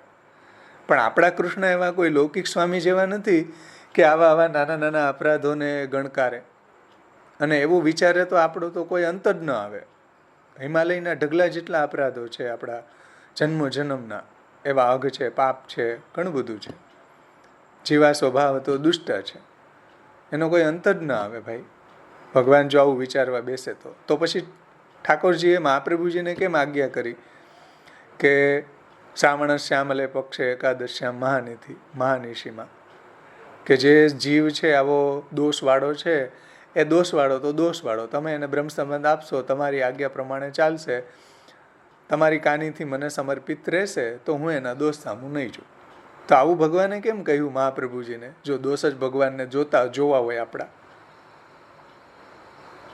સમજો, ગુસાઈજી કહે છે વિજ્ઞપ્તિમાં, કિયાન પૂર્વાન જીવ તદુચિત કૃતિશ્ચાપી.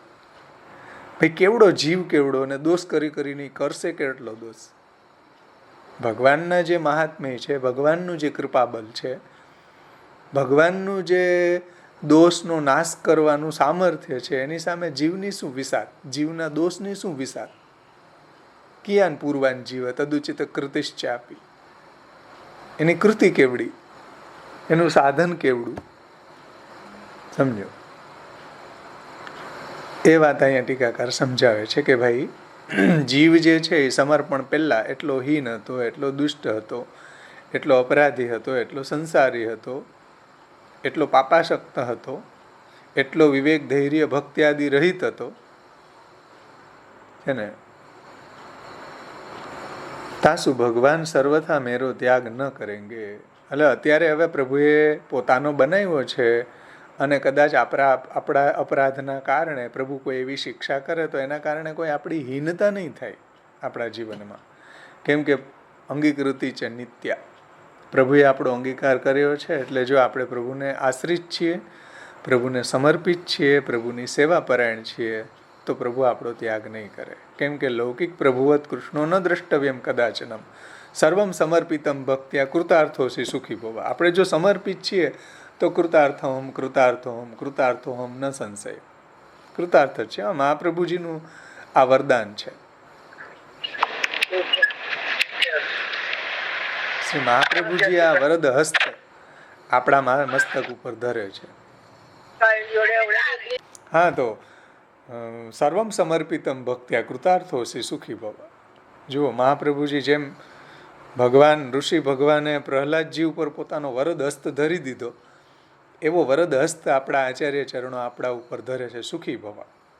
કેટલું સુંદર આપણને આશીર્વાદ આપે છે કે તમે સમર્પિત છો તો સુખી થશો.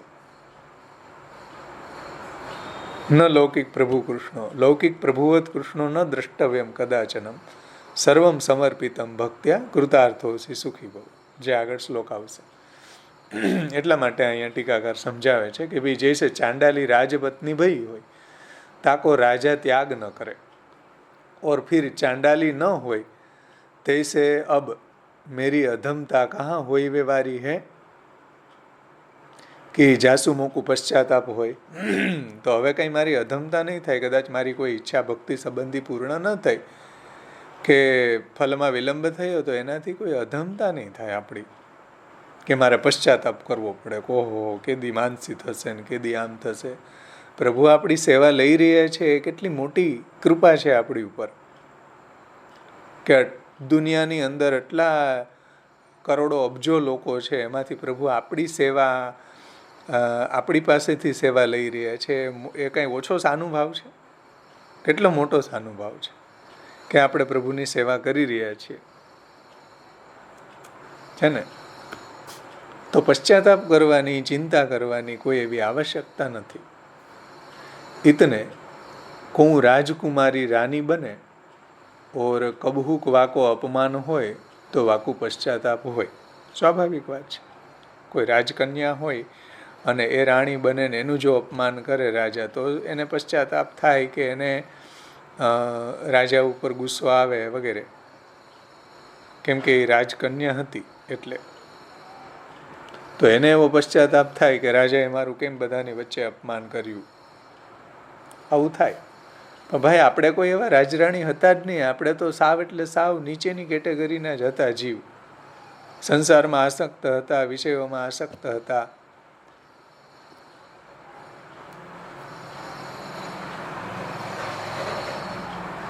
क्यों?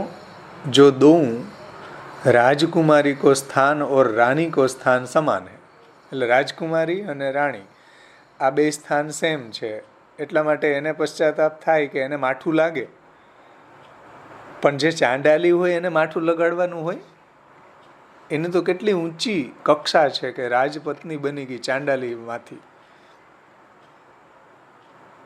કદાચ એને એ બી અપમાનિત જે ચાંડાલી છે એના કરતાં સન્માનિત જે ચાંડાલ પુરુષ એને પરણીને ઘણું બધું સન્માન આપે એના કરતાં પણ અપમાનિત ચાંડાલી રાજપત્ની ઉત્તમ છે.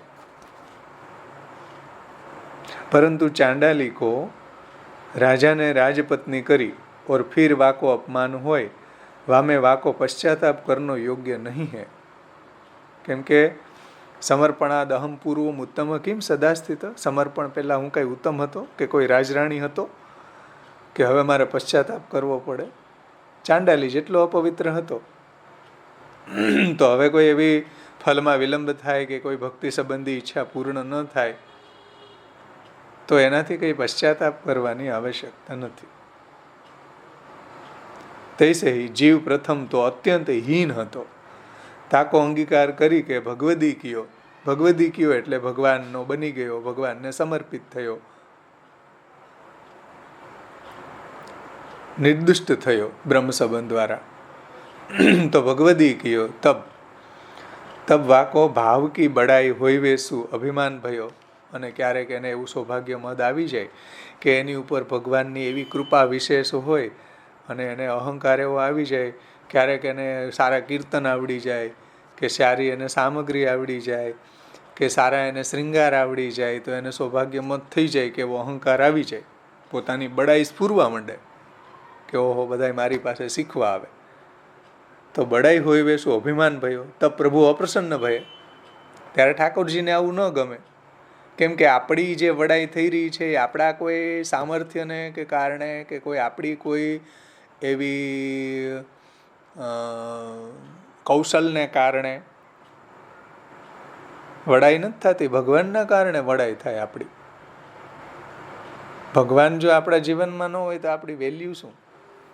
ચાંડાલી જેટલી ફરીથી વેલ્યુ છે આપણી પાછી. આપણી જે કોઈ વડાઈ થઈ રહી છે કે કોઈ આપણી પ્રશંસા કરે છે એ ભગવાનના કારણે થાય છે ભાઈ. આપણામાં આપણા કોઈ એવા સામર્થ્યને કારણે નથી થતી. સમજાણું ને? કોઈ વૈષ્ણવની પ્રશંસા કરે તો કોને કારણે કરે? વૈષ્ણવની અંદર ભક્તિ છે ભગવાનમાં, એને કારણે થાય.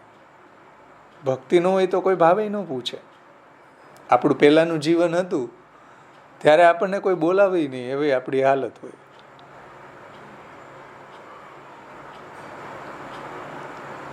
વિચાર કરો, સમર્પણાદ અહમ પૂર્વમ ઉત્તમ કિમ સદા સ્થિત.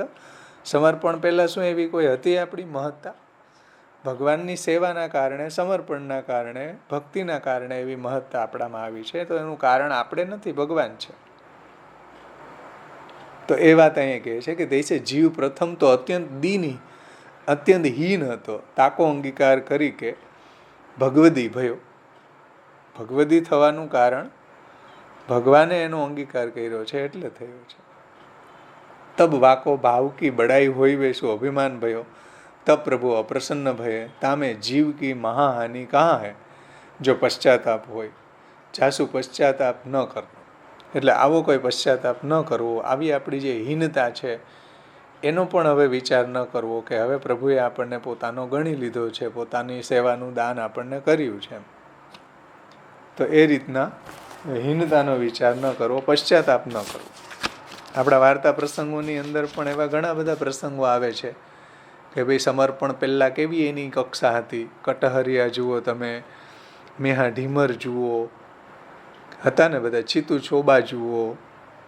તો સમર્પણ પહેલાં એની કંઈ ઉત્તમ અવસ્થા નહોતી, આવી જ હતી, આપણા જેવી જ. એ તો ગુસાઈજીને મહાપ્રભુજીની કૃપાથી આપણે પ્રભુની સેવા આપણને પ્રાપ્ત થઈ અને એને કારણે આપણામાં કાંઈ ઉત્તમતા આવી તો એ પ્રભુને કારણે આવી છે. એટલે આપણી હીનતાનો વિચાર કરીને પશ્ચાતાપ ન કરવો જોઈએ. જેમ આપણા એક વાર્તા પ્રસંગની અંદર આવે, કોઈ શિકારીનો છે, શાયદ હું ભૂલતો ન હોય તો, ઘણા બધા પ્રાણીઓનો, ઘણા બધા પક્ષીઓનો, ઘણા બધા પશુ પક્ષીઓને હા, મુરારીદાસ, રાઈટ, ધન્યવાદ. તો મુરારીદાસનો પ્રસંગ જોઈએ આપણે તો એમાં તમે જુઓ કેટલી બધી પશુઓની હિંસા કરી હતી.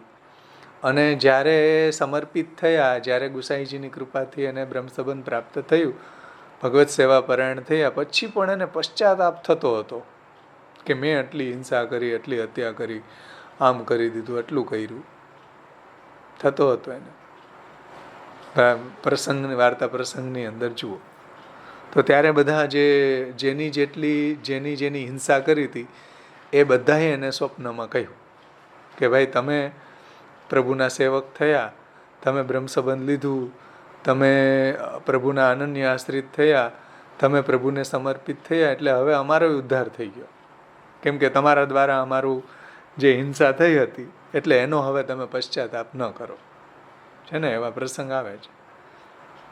તો આ રીતના આપણો પૂર્વનો જે પશ્ચાતાપ ન કરવો જોઈએ. પ્રભુ કેમ કે અપિચેત સદુરાચારો ભજતે મામ અનન્ય ભાગ, સાધુરેવ સમંતવ્યમ સમ્યક વ્યવસ્થિતો હિ સહ, ક્ષિપ્રમ ભવતી ધર્માત્મા સસ્વત શાંતિ નિગચ્છતિ, કોંતે પ્રતિજાનેહિ નમે ભક્ત પ્રણશ્યતિ. કે ભાઈ ગમે એવો દુરાચારી હતો પહેલાં, પરંતુ હવે પ્રભુએ મને પોતાનો તરીકે, પ્રભુએ હવે મને પોતાની સેવા આપી છે, મને અનન્ય આશ્રિત બનાવ્યો છે, સમર્પિત કર્યો છે, એવું ભક્તિનું દાન કર્યું છે. તો સાધુરેવ સમંતવ્યમ સમ્યક વ્યવસ્થિતો હિસાબ, હવે સાધુ બની ગયો છે અને હવે તરત જ ધર્માત્મા થઈ જશે અને એનો ક્યારેય નાશ નહીં થાય. ક્ષિપ્રમ ભવતી ધર્માત્મા સસ્વત શાંતિ નિગચ્છતિ, એવી એ પ્રભુના પરમપદને પ્રાપ્ત કરે છે. કોંતે પ્રતિ જાનેહિ ન મેં ભક્ત પ્રણશ્યતિ, મારા ભક્તનો ક્યારેય નાશ નહીં થાય, આવી પ્રતિજ્ઞા ભગવાનની છે. એટલા માટે સમર્પણ પહેલાં આપણે જેવા હતા, દુષ્ટ હતા, હસું, પરંતુ હવે આપણે પ્રભુને સમર્પિત થયા છીએ અને પ્રભુની આપણે સેવા પ્રાપ્ત કરી છે, તો હવે આપણને કોઈ એવો અહંકાર ન આવે. એટલા માટે આ વાત અહીંયા સમજાવી રહ્યા છે કે ભાઈ સમર્પણ પહેલાંનો વિચાર કરો. અને હવે કદાચ આપણને એવું અપમાનિત થયું કે એવું આપણે ફલ વિલંબ થયો કે એવી આપણી ઈચ્છા પૂર્ણ ન થઈ, તો આપણી કાંઈ અધમતા નથી થવાની કે આપણને પશ્ચાતાપ થાય કે આપણને ચિંતા થાય.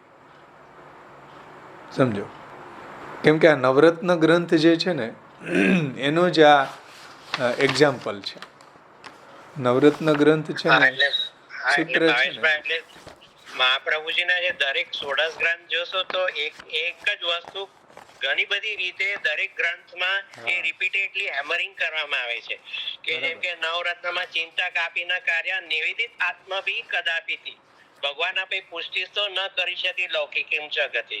પાછા વિવેક ધૈર્યાશ્રમમાં વિવેક અસ્તુ હરિસર્વમ નિજ ઈચ્છા કરી શકી. ત્રિદુઃખ ધૈર્યમ આમ રૂચે સર્વદા. એટલે એ જ વસ્તુ દરેક ગ્રંથમાં અલગ અલગ રીતે, એટલે જાતનું પેલું હેમરિંગ કરીને જીવનું સ્વરૂપ, ભગવાનનું સ્વરૂપ શું છે એનું વિસ્તારપૂર્વક એટલે દરેક ગ્રંથમાં આપણને શીખવાડવામાં આવે છે, જેથી એ વસ્તુ આપણને દ્રઢ થઈ જાય. સાચી વાત છે. જો નવરત્ન નિયમ છે ને, નવરત્ન જો નિયમ હોય ને તો અંતઃકરણ પ્રબોધ એનું ઉદાહરણ છે, પ્રેક્ટિકલ એક્ઝામ્પલ. નવરત્ન જો નિયમ છે તો અંતઃકરણ પ્રબોધ એનું ઉદાહરણ છે, પ્રેક્ટિકલ એક્ઝામ્પલ દ્વારા મહાપ્રભુજીએ સમજાવ્યું, પોતાનું દ્રષ્ટાંત આપીને સમજાવ્યું, અને બીજા પણ દ્રષ્ટાંત આપીને સમજાવ્યા છે. જો ચાંડાલી છે, રાજપત્ની વગેરે વગેરે. ઘણા એમ કહે છે કે લૌકિક ઉદાહરણો કેમ આપો છો? લૌકિક ઉદાહરણો મહાપ્રભુજી આપેલા છે, અને પછી આવશે પ્રોઢાપી દુહિતા યદ્વત સ્નેહાન ન પ્રેષ્યતે વરે. હવે લૌકિક એક્ઝામ્પલથી તો સમજાય ને, કેમ કે આપણે લોકના પ્રાણી છીએ. આપણે લોકના પ્રાણીને લોકના જ એક્ઝામ્પલથી સમજાવવા પડે.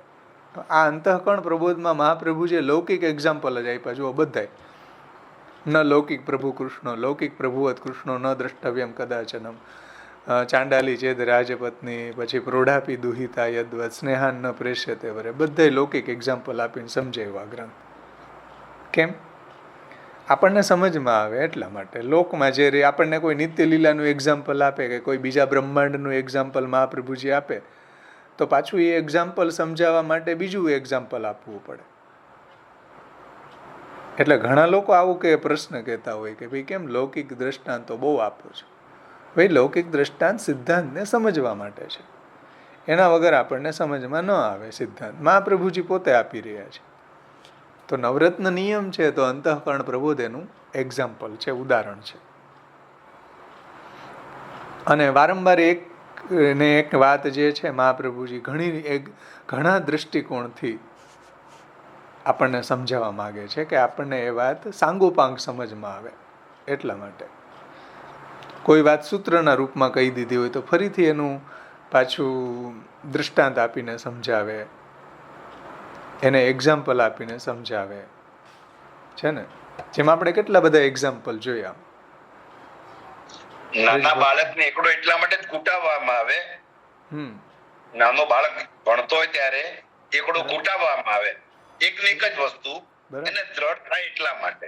હા, તો જ આવડે એકડો, તો જ એને આવડે. નહીતર જો ઘૂંટે જ નહીં તો એને એકડો લખતા જ ન આવડે. બધાને એકડા ઘૂંટાવ્યા જ છે આપણને. એમ મહાપ્રભુજી પણ આપણને અહીંયા થોડાક એકડા ઘૂંટાવે છે કે ભાઈ વારંવાર આ યાદ રહેશે તો આપણે એવી પરિસ્થિતિમાં આપણે ટેકલ કરી શકશું. હા, રજનીકાંતભાઈને કંઈ પ્રશ્ન હતો?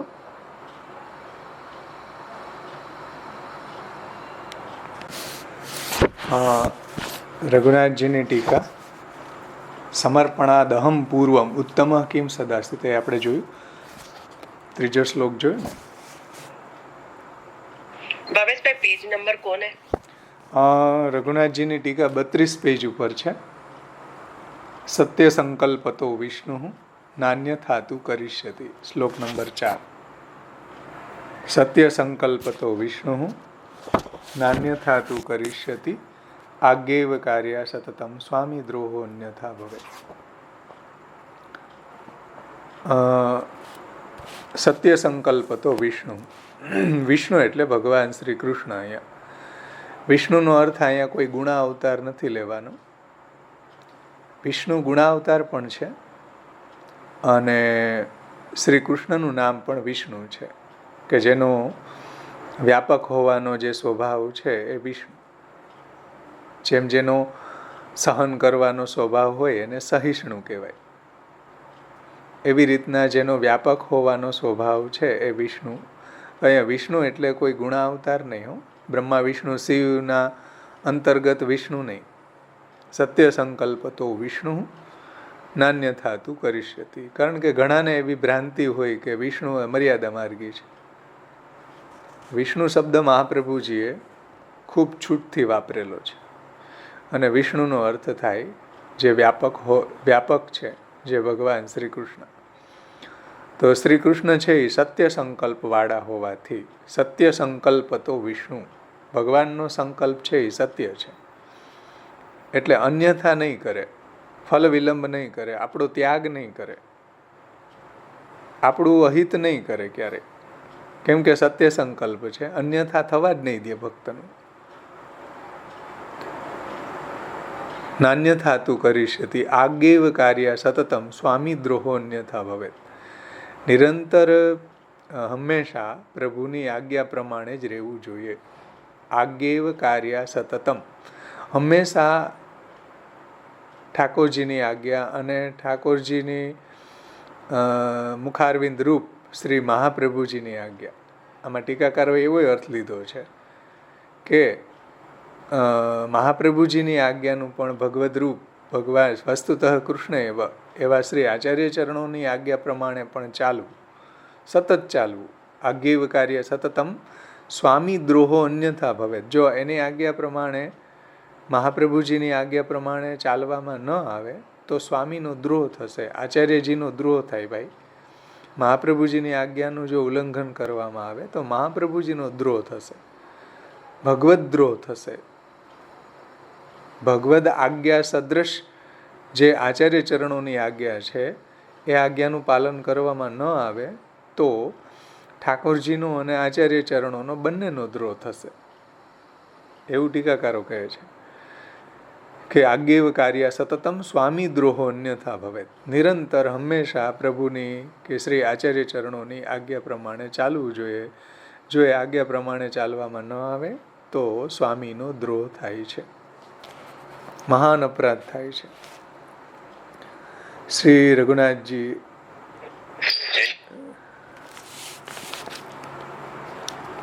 ઉત્થાનિકામાં શ્રી રઘુનાથજી આજ્ઞા કરે છે, પેજ નંબર 32. આ પ્રકારે આચાર્ય ચરણોએ પોતાના અંતઃકરણને અનેક સમાધાન આપી તો રહ્યા છે, છતાં એમના મનમાં એક સંશય બન્યો રહ્યો છે. એ સંશય શું છે કે જો હમણાં જ મારાથી ભગવાનની આજ્ઞાનું પાલન ન થવાથી ભગવાન મારી ઉપેક્ષા કરી હશે, ભગવાન મારી ઉપેક્ષા કરી શકે છે કે મેં ભગવદ આજ્ઞાનું પાલન ન કર્યું ભાગવતની ગૂઢ અર્થને પ્રગટ કરવા માટે કે ભાગવતની ટીકા લખવા માટે મારાથી ભગવદ આજ્ઞાનું પાલન ન થયું તો પ્રભુએ શું મારી ઉપેક્ષા કરી હશે કે પ્રભુ મારી ઉપેક્ષા કરી દેશે. તો જ્યારે મુખ્ય ફલ દશા અર્થાત સાક્ષાત પ્રભુથી સાક્ષાત જે મિલન છે, સાક્ષાત પ્રભુનો સંયોગ અનુભૂતિ છે, એનો સમય આવશે ત્યારે જો તેમણે મારી ઉપેક્ષા કરી દીધી તો શું થશે કે પ્રભુ ત્યારે એવું યાદ કરશે કે હા મારી જે આજ્ઞા પાલી નહીં ને એ છે, તો શું પ્રભુ મારી ઉપેક્ષા કરી દેશે? તો આવી શંકા થવા ઉપર આપશ્રી આગળના શ્લોકમાં એનું સમાધાન કરે છે કે સત્ય સંકલ્પ તો વિષ્ણુ નાન્યથા તું કરીષ્યતિ આજ્ઞેવ કાર્ય સતતમ સ્વામી દ્રોહો અન્યથા ભવેત. પ્રભુ સત્ય સંકલ્પ છે, ભક્તનું ક્યારે અન્યથા થવા જ નહીં દે. એટલા માટે ભક્તએ શું કરવું? ભક્તએ હંમેશા પ્રભુની મહાપ્રભુજીની આજ્ઞા પ્રમાણે ચાલવું. એ રીતે જો ચાલવામાં ન આવે તો સ્વામીનો દ્રોહ થાય છે. ટીકામાં શ્રી રઘુનાથજી આજ્ઞા કરે છે કે આપશ્રી ઉપરના શ્લોક દ્વારા આ આજ્ઞા કરે છે કે ભગવાનનો સંકલ્પ, ભગવાનનું વ્રત સત્ય છે અથવા તો યથાર્થ છે. ભગવાન સત્ય સંકલ્પ છે, ભગવાન સત્ય વ્રત છે, અથવા તો ભગવાનનો સંકલ્પ યથાર્થ હોવાના કારણે જ તેમને વિષ્ણુ કહેવામાં આવે છે. સત્ય સંકલ્પ હોવાના કારણે જ આપને વિષ્ણુ કહેવામાં આવે છે અને તેઓ સર્વત્ર વ્યાપ્ત છે. વિષ્ણુ યાની કે જેનો વ્યાપક હોવાનો સ્વભાવ છે તે વિષ્ણુ, જે સર્વવ્યાપક છે, સર્વવ્યાપ્ત છે, ભૂમા છે. તેથી મુખ્ય ફલ દશાના સમયે પણ મારી ઉપેક્ષા પ્રભુ નહીં કરે. મુખ્ય ફલદાન વખતે પણ પ્રભુ મારી ઉપેક્ષા નહીં કરે, કેમ કે પ્રભુ કાંઈ લૌકિક સ્વામી જેવા થોડા છે. ભગવાન સત્ય સંકલ્પ છે. એટલે હું 2 વાર, હવે જુઓ કેટલા સુંદર શાસ્ત્રના વચનો પ્રભુના સત્ય સંકલ્પને સમજાવવા માટે રઘુનાથજી આપે છે કે પ્રભુ સત્ય સંકલ્પ છે. જુઓ શાસ્ત્રમાં કેટલી જગ્યાએ પ્રભુની આવી પ્રતિજ્ઞા છે. જુઓ કે હું 2 વાર બાણ નથી ચલાવતો.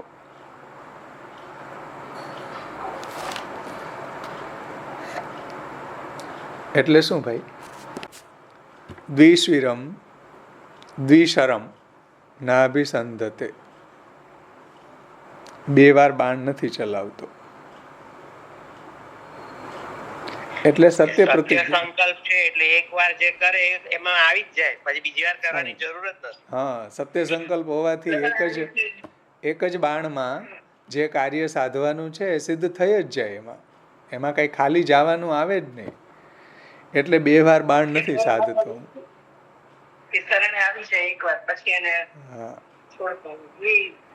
આ બધા જ જે વાક્યો છે એનાથી સત્ય સંકલ્પતા બતાવી છે. અને મારા આશ્રિતોને 2 વાર આશ્રય નથી આપતો. જો મારા આશ્રિતોને 2 વાર આશ્રય નથી આપતો, એમાંય વાત જ છે કે એક જ જગ્યાએ હું એને સ્થાપિત કરી દઉં છું. મારા શરણમાં જેને રાખું છું એનો હું ત્યાગ કરતો નથી. 2 વાર આશ્રય આપતો નથી એટલે કે એનો હું ત્યાગ કરું ને વળી પાછો એને પાછો આશ્રય એનું દાન કરું, વળી પાછો ત્યાગ કરું, એવું આવે જ નહીં. 2 વાર આશ્રય નથી આપતો, કેમ કે ભગવાન સત્ય સંકલ્પ છે. એક વખત જેનો આશ્રય આપી દીધો, એનો જે અંગીકાર કરી લીધો, એને પ્રભુ ક્યારેય છોડતા નથી. પછી કહે છે કે માગવા વાળાઓને 2 વાર નથી આપતો. સમજાય છે? માગવા વાળાને 2 વાર નથી આપતો એટલે શું?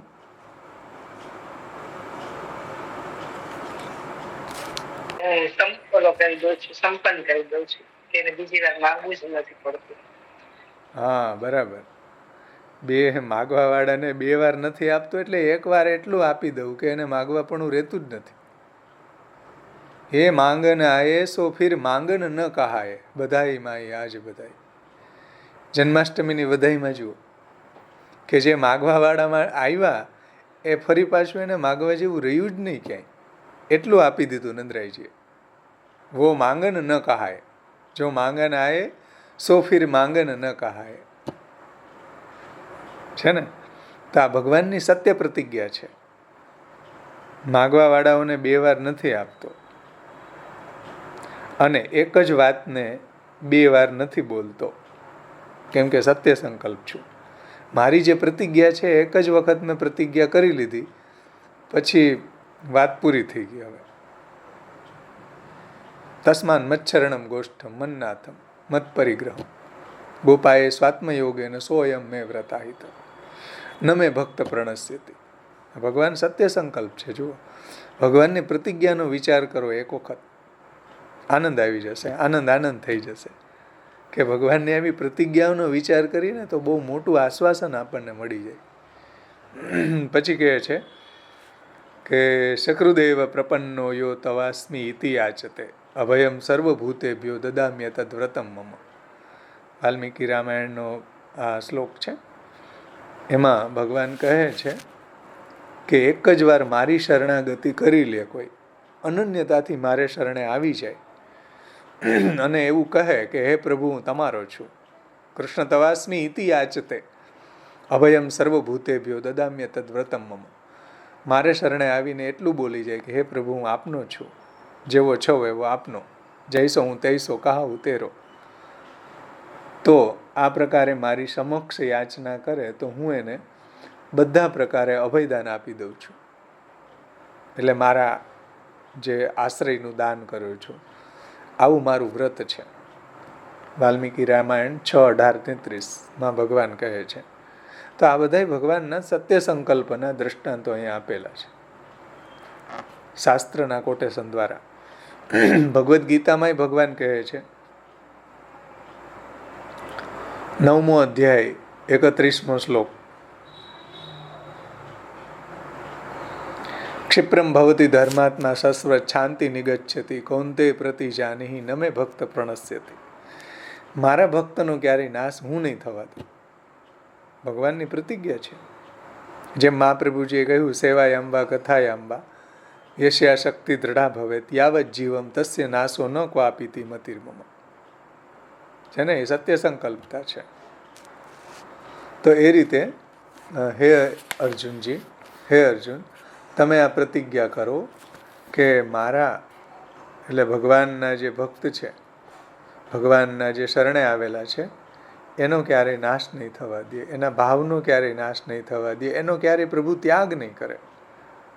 કે જે ભગવાનનો અનન્ય આશ્રિત છે, જે ભગવાનને શરણે આવેલો છે ને. કોંતે પ્રતિ જાનીહી નમે ભક્ત પ્રણશ્યતિ.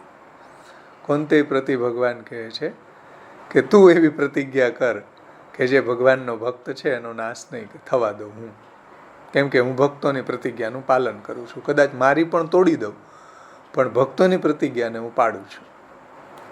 એ રહસ્ય અહીંયા બતાવ્યું છે.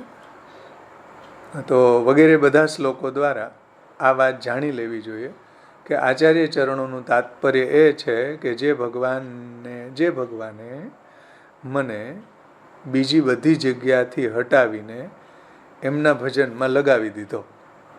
આપણું એવું જ છે ને, કેટલા સંસારમાં આસક્ત હશું, કેટલા વિષયોમાં આસક્ત હશું, બધી જગ્યાએ કેટલો દુસંગ હશે, કેટલા દુસંગમાં ડૂબેલા હશું. જુઓ, બધી જગ્યાએથી હટાવીને પ્રભુએ આપણને સેવાપરાયણ કરી દીધા છે ને. કે બધી જગ્યાએથી હટાવીને ભજનમાં પરાયણ કરી દીધા. તે આગળ મારો ત્યાગ કેવી રીતના કરે? મારો ત્યાગ નહીં કરે ભાઈ. અન્યથા માતરો બાલાન નસ્તન્ય પુપુસુ ક્વચિત. મહાપ્રભુજી આના માટે એક સુંદર દૃષ્ટાંત આપે છે સંન્યાસ નિર્ણયમાં કે અન્યથા માતર હરિરત્ર ન શક્નોતિ કર્તૃમ બાધા કૂતો પરે. અન્યથા માતરો બાલાન ન સ્તન્ય પુપુસુ ક્વચિત. એક મા એના બાળકને સ્તનપાન કરીને મોટું કરે, એની પરવરિશ કરે, અને પછી શું એનું મર્ડર કરે? ન કરે. એવી રીતના ભગવાને જે આપણો અંગીકાર કર્યો છે, પ્રભુએ આપણી સેવાનો અંગીકાર કર્યો છે, પ્રભુએ આપણને આશ્રયનું દાન કર્યું છે, તો શું હવે પ્રભુ આપણો ત્યાગ કરશે? નહીં કરે. એટલા માટે સત્ય સંકલ્પ તો વિષ્ણુ નાન્યથા તું કરિષ્યતિ ભાગ્યૈવ કાર્ય સતતમ. એટલે આપણે શું કરવું? તો હવે પ્રભુ સત્ય સંકલ્પ છે, પ્રભુ અન્યથા નહીં કરે, તો આપણે શું કરવું? આપણું કર્તવ્ય મહાપ્રભુજી અહીં બતાવે છે કે આજ્ઞૈવ કાર્ય સતતમ સ્વામી દ્રોહો અન્યથા ભવે. આપણે ભગવાનની આજ્ઞાનું પાલન કરવું, આપણે મહાપ્રભુજીની આજ્ઞાનું પાલન કરીને મહાપ્રભુજીની ઉપદિષ્ટ પ્રણાલી પ્રમાણે ભગવત સેવા પરાયણ થવું જોઈએ. એ વાત અહીંયા ટીકાકાર સમજાવે છે રઘુનાથજી કે આ ભાવ આવો અહીંયા તાત્પર્ય છે. હવે આના પછી આચાર્ય ચરણો જીવોનું અવશ્ય કર્તવ્ય બતાવે છે. રઘુનાથજી કહે છે ભાઈ શ્રી ગુસાઈજીના પંચમલાલજી કે હવે આચાર્ય ચરણો જીવોનું કર્તવ્ય બતાવે છે કે જીવે શું કરવું.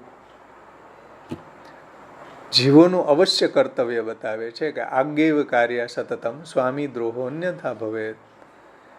આપશ્રી કહે છે કે જીવે સતત નિરંતર એમની જ, ભગવાનની જ, એમની જ એટલે આચાર્ય ચરણોની જ, રઘુનાથજી એવો અર્થ કર્યો છે, ભગવાનની આજ્ઞા સદ્રશ આચાર્ય ચરણોની આજ્ઞા છે ને. જુઓ,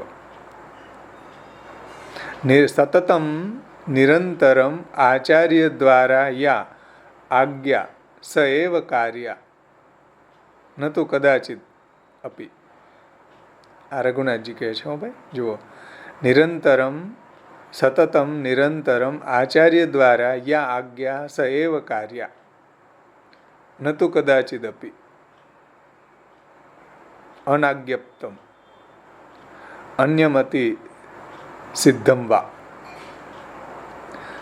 રઘુનાથજી શું કહે છે ભાઈ કે ભગવાનની આજ્ઞા સદ્રશ મહાપ્રભુજીની આજ્ઞા છે એનું હંમેશા પાલન કરવું, આચાર્ય ચરણોની જ આજ્ઞાનું પાલન કરવું જોઈએ, અને એમની આજ્ઞા વગર બીજું જે કંઈ બી છે એ કંઈ ન કરવું. આ ટીકા કોઈ વાંચ્યો? જો આ પુષ્ટિ માર્ગીઓ વાંચે, ખાસ ગોલ્ડન અક્ષરે લખવા જેવી આ વાત છે. લખીને આમ રાખવું જોઈએ આપણા ઘરની અંદર, કે કોઈ બીજા, આપણે નિત્ય એનો વાંચીએ અને બીજા કોઈ વૈષ્ણવ આવે ને તોય વાંચે, કે સતતમ નિરંતરમ આચાર્ય દ્વારા યા આજ્ઞા સ એવ કાર્ય ન તું કદાચિદ અપી અનાજ્ઞપ્તમ અન્યમતિ સિદ્ધમ વા. રઘુનાથજી શું કહે છે જુઓ, કે આચાર્ય ચરણોની જ આજ્ઞાનું પાલન કરવું જોઈએ, એમની આજ્ઞા વગરનું બીજું કાંઈ પણ ન કરવું. એની આજ્ઞા વગરનું બીજું કંઈ ન કરવું, એની આજ્ઞાનું ઉલ્લંઘન ક્યારેય ન કરવું, એની આજ્ઞાથી વિરુદ્ધ કાર્ય ક્યારેય નહીં કરવું. આ રઘુનાથજી કહે છે, હું નથી કહેતો. ભાવેશભાઈ, બીજું મહાપ્રભુજી કૃષ્ણાસ્ય છે. હા, એટલે બી ભગવદ એમની જે આજ્ઞા. આજ્ઞા છે એ માનવી જોઈએ, અને વસ્તુતઃ કૃષ્ણ એવ. બરાબર, કૃષ્ણાસ્ય છે, વસ્તુતઃ કૃષ્ણ એવ છે, એટલે એમાં ભગવદ આજ્ઞા સદૃશ જ આચાર્ય ચરણોની આજ્ઞા છે. કેમ કે ભગવત શાસ્ત્રમાં આજ્ઞા એ વિચારીએ છે પુનઃ પુનઃ. સમજો તો મહાપ્રભુજી વસ્તુતઃ કૃષ્ણ એવ છે, કૃષ્ણાસ્ય છે, એટલે ભગવદ આજ્ઞા સદૃશ જ મહાપ્રભુજીની આજ્ઞા છે. એને એ જો પાલવામાં ન આવે તો ભગવાનનોય દ્રોહ થાય અને મહાપ્રભુજીનોય દ્રોહ થાય. સમજાણું ને? એ વાત અહીંયા કહે છે. અને મહાપ્રભુજીની આજ્ઞા પ્રમાણે જ કરવું, અન્ય રીતે ક્યારેય ન કરવું. એટલે 16 ગ્રંથ સમજવા જરૂરી છે. તમે એમ કહો કે ભાઈ તમે આ બધા ગ્રંથો સમજાવીને અંતે તો સેવા કરવાની જ છે ને, પણ સેવા કેવી રીતના કરવાની છે, શા માટે કરવાની છે, કેવા ભાવથી કરવાની છે, કેવું પ્રયોજન ન હોવું જોઈએ, કેવી આચાર્યજીની આજ્ઞા પાલીને કરવાની છે, કેવી મહાપ્રભુજીની ઠાકોરજીની આજ્ઞા છે, એ સમજવું પડશે ને. એને સમજ્યા વગર તમે સેવા કરતા હશો તો તમે કોઈ સકામ ભાવથી કરતા હશો તો એ પુષ્ટિ માર્ગી સેવા જ નહીં રહે. પછી પ્રાવાહિકી સેવા છે. તો લોકાર્થિતાથી કરતા હશો તો લોકાર્થી ચેત ભજેત કૃષ્ણમ ક્લિષ્ટો ભવતી સર્વથા. પછી તમને એવું લાગે છે કે સામે બિરાજતા કૃષ્ણ છે, પણ એનું કૃષ્ણ હોવું જરૂરી નથી. પછી તમે જ્યારે લોકાર્થિતાથી સેવા કરતા હશો ત્યારે, જો સેવાની જ વાત હોય તો આટલું બધું 16 ગ્રંથો સેવાને સમજાવવા માટે શા માટે લખ્યા ભાઈ? હમણાં જ કોઈએ કહ્યું કે ભાઈ અંતે સેવા જ કરવાની છે ને, ગ્રંથ ભણીને ગ્રંથ સમજીને. તો આ પઠિતવ્યમ અપી મરિતવ્યમ, અપઠિતવ્યમ અપી મરિતવ્યમ, પઠિતમ કુતો મરિતવ્યમ. ગ્રંથ ભણીને મરવાનું છે, ન ભણો તોય મરવાનું છે. સમજાણ? ગ્રંથ ભણીને સેવા કરવાની છે, ન ભણો તોય સેવા કરવાની છે. તો ભાઈ ગ્રંથ ભણીને સેવા કરો ને. શાસ્ત્રમ અવગત્યમ મનોવાગ દેહે કૃષ્ણ સેવ્ય, જે મહાપ્રભુજી આજ્ઞા કરી છે, જે રઘુનાથજી એમ કહે છે કે સતત મહાપ્રભુજીની આજ્ઞા પ્રમાણે સેવા કરવી જોઈએ. શ્રીમદાચાર્ય માર્ગેણ નાન્ય નાપી કદાચનમ. આ તો હરિરાયજી કહે છે શિક્ષાપત્રમાં, કે મહાપ્રભુજીએ જે આજ્ઞા કરી એ જ રીતના સેવા થવી જોઈએ. નાન્ય નાપી કદાચનમ, મનગઢંત રીતે અન્યથા રીતે ન થાય, એનું કંઈ ફલ ન મળે. પછી મહાપ્રભુજીની આજ્ઞા પ્રમાણે જો સેવા ન કરી અને સેવા અષ્ટપ્રહર કરતા રહ્યા, એની કોઈ વેલ્યુ નથી. પુષ્ટિ સંપ્રદાયમાં કોઈ વેલ્યુ નથી.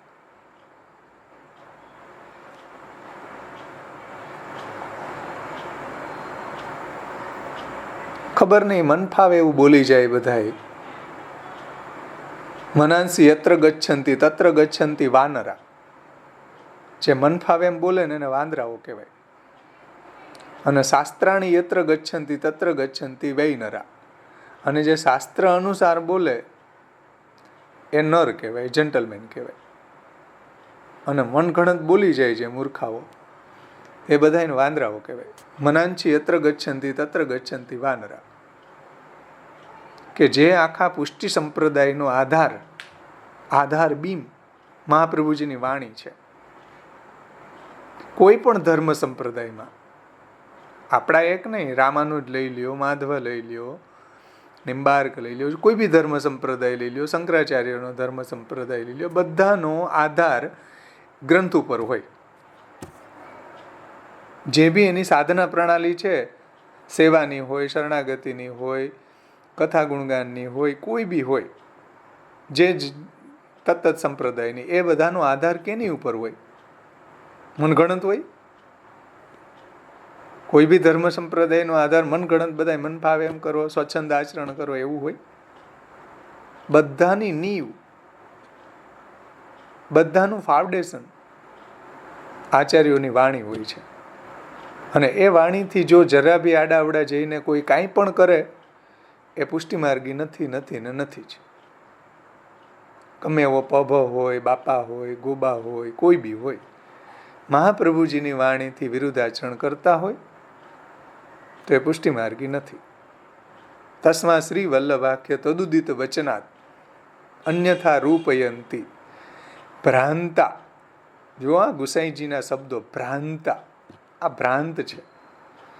ભ્રાંતા એ તે નિસર્ગ ત્રિદશ રિપુતયા કેવલા અંધંતમોગા, એ અંધતમના જ ગામી છે.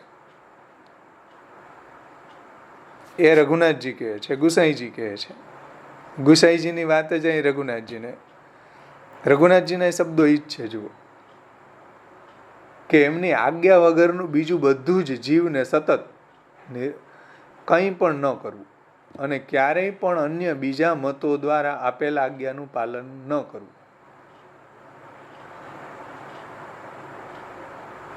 અને જો એવું આજ્ઞાનું પાલન કરવામાં ન આવે તો શું કહે છે? દ્રોહો ભવેત. અન્યથા એવમ કરણે સ્વામી દ્રોહો એવ ભવેત. આ રઘુનાથજી કહે છે કે જો મહાપ્રભુજીની આજ્ઞા પ્રમાણે ચાલવામાં ન આવે, મહાપ્રભુજીની આજ્ઞાનું ઉલ્લંઘન કરવામાં આવે તો આચાર્ય ચરણોનો દ્રોહ થાય. આચાર્ય ચરણોનો દ્રોહ કરવાવાળાને પુષ્ટિ ફલની પ્રાપ્તિ ન થાય. ભગવત દ્રોહ કરવાવાળાને કોઈ દિવસ કોઈ ફલની પ્રાપ્તિ ન થાય.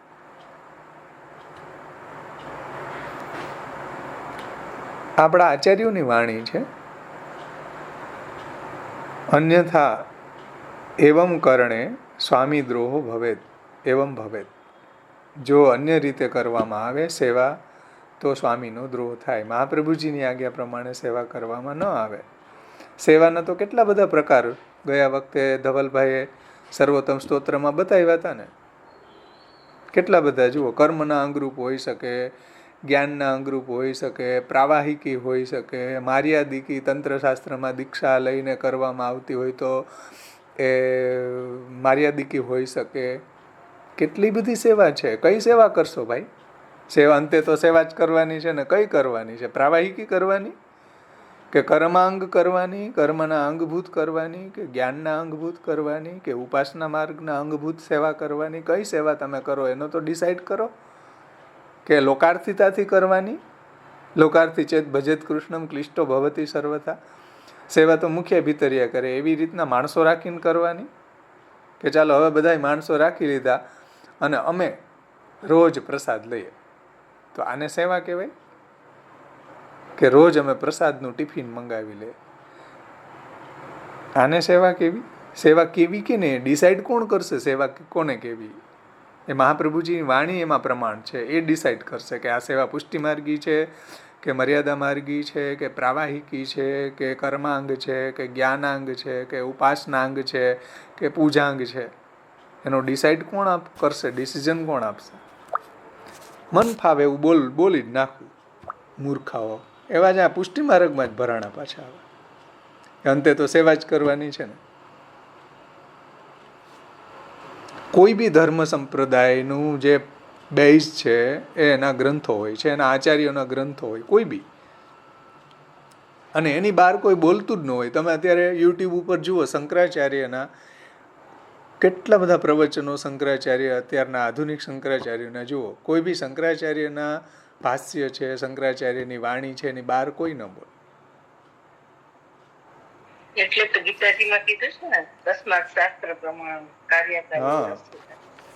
એવી શું ન કરવું ને શું કરવું એનો નિર્ણય શાસ્ત્રથી થાય, મનગણત ન થાય. સેવા કેમ કરવી એનો નિર્ણય શાસ્ત્રથી થાય, એનો નિર્ણય 16 ગ્રંથથી થાય. મનગણત ન થાય કોઈ દિવસ. એ રઘુનાથજી અહીંયા સમજાવવા માગે છે કે ભાઈ મહાપ્રભુજીની આજ્ઞા પ્રમાણે જો ચાલવામાં ન આવે તો આચાર્ય ચરણોનો દ્રોહ થાય. અને આચાર્ય ચરણોના જે દ્રોહીઓ છે એ કોઈ દી પુષ્ટિમાર્ગી હોઈ નથી શકતા.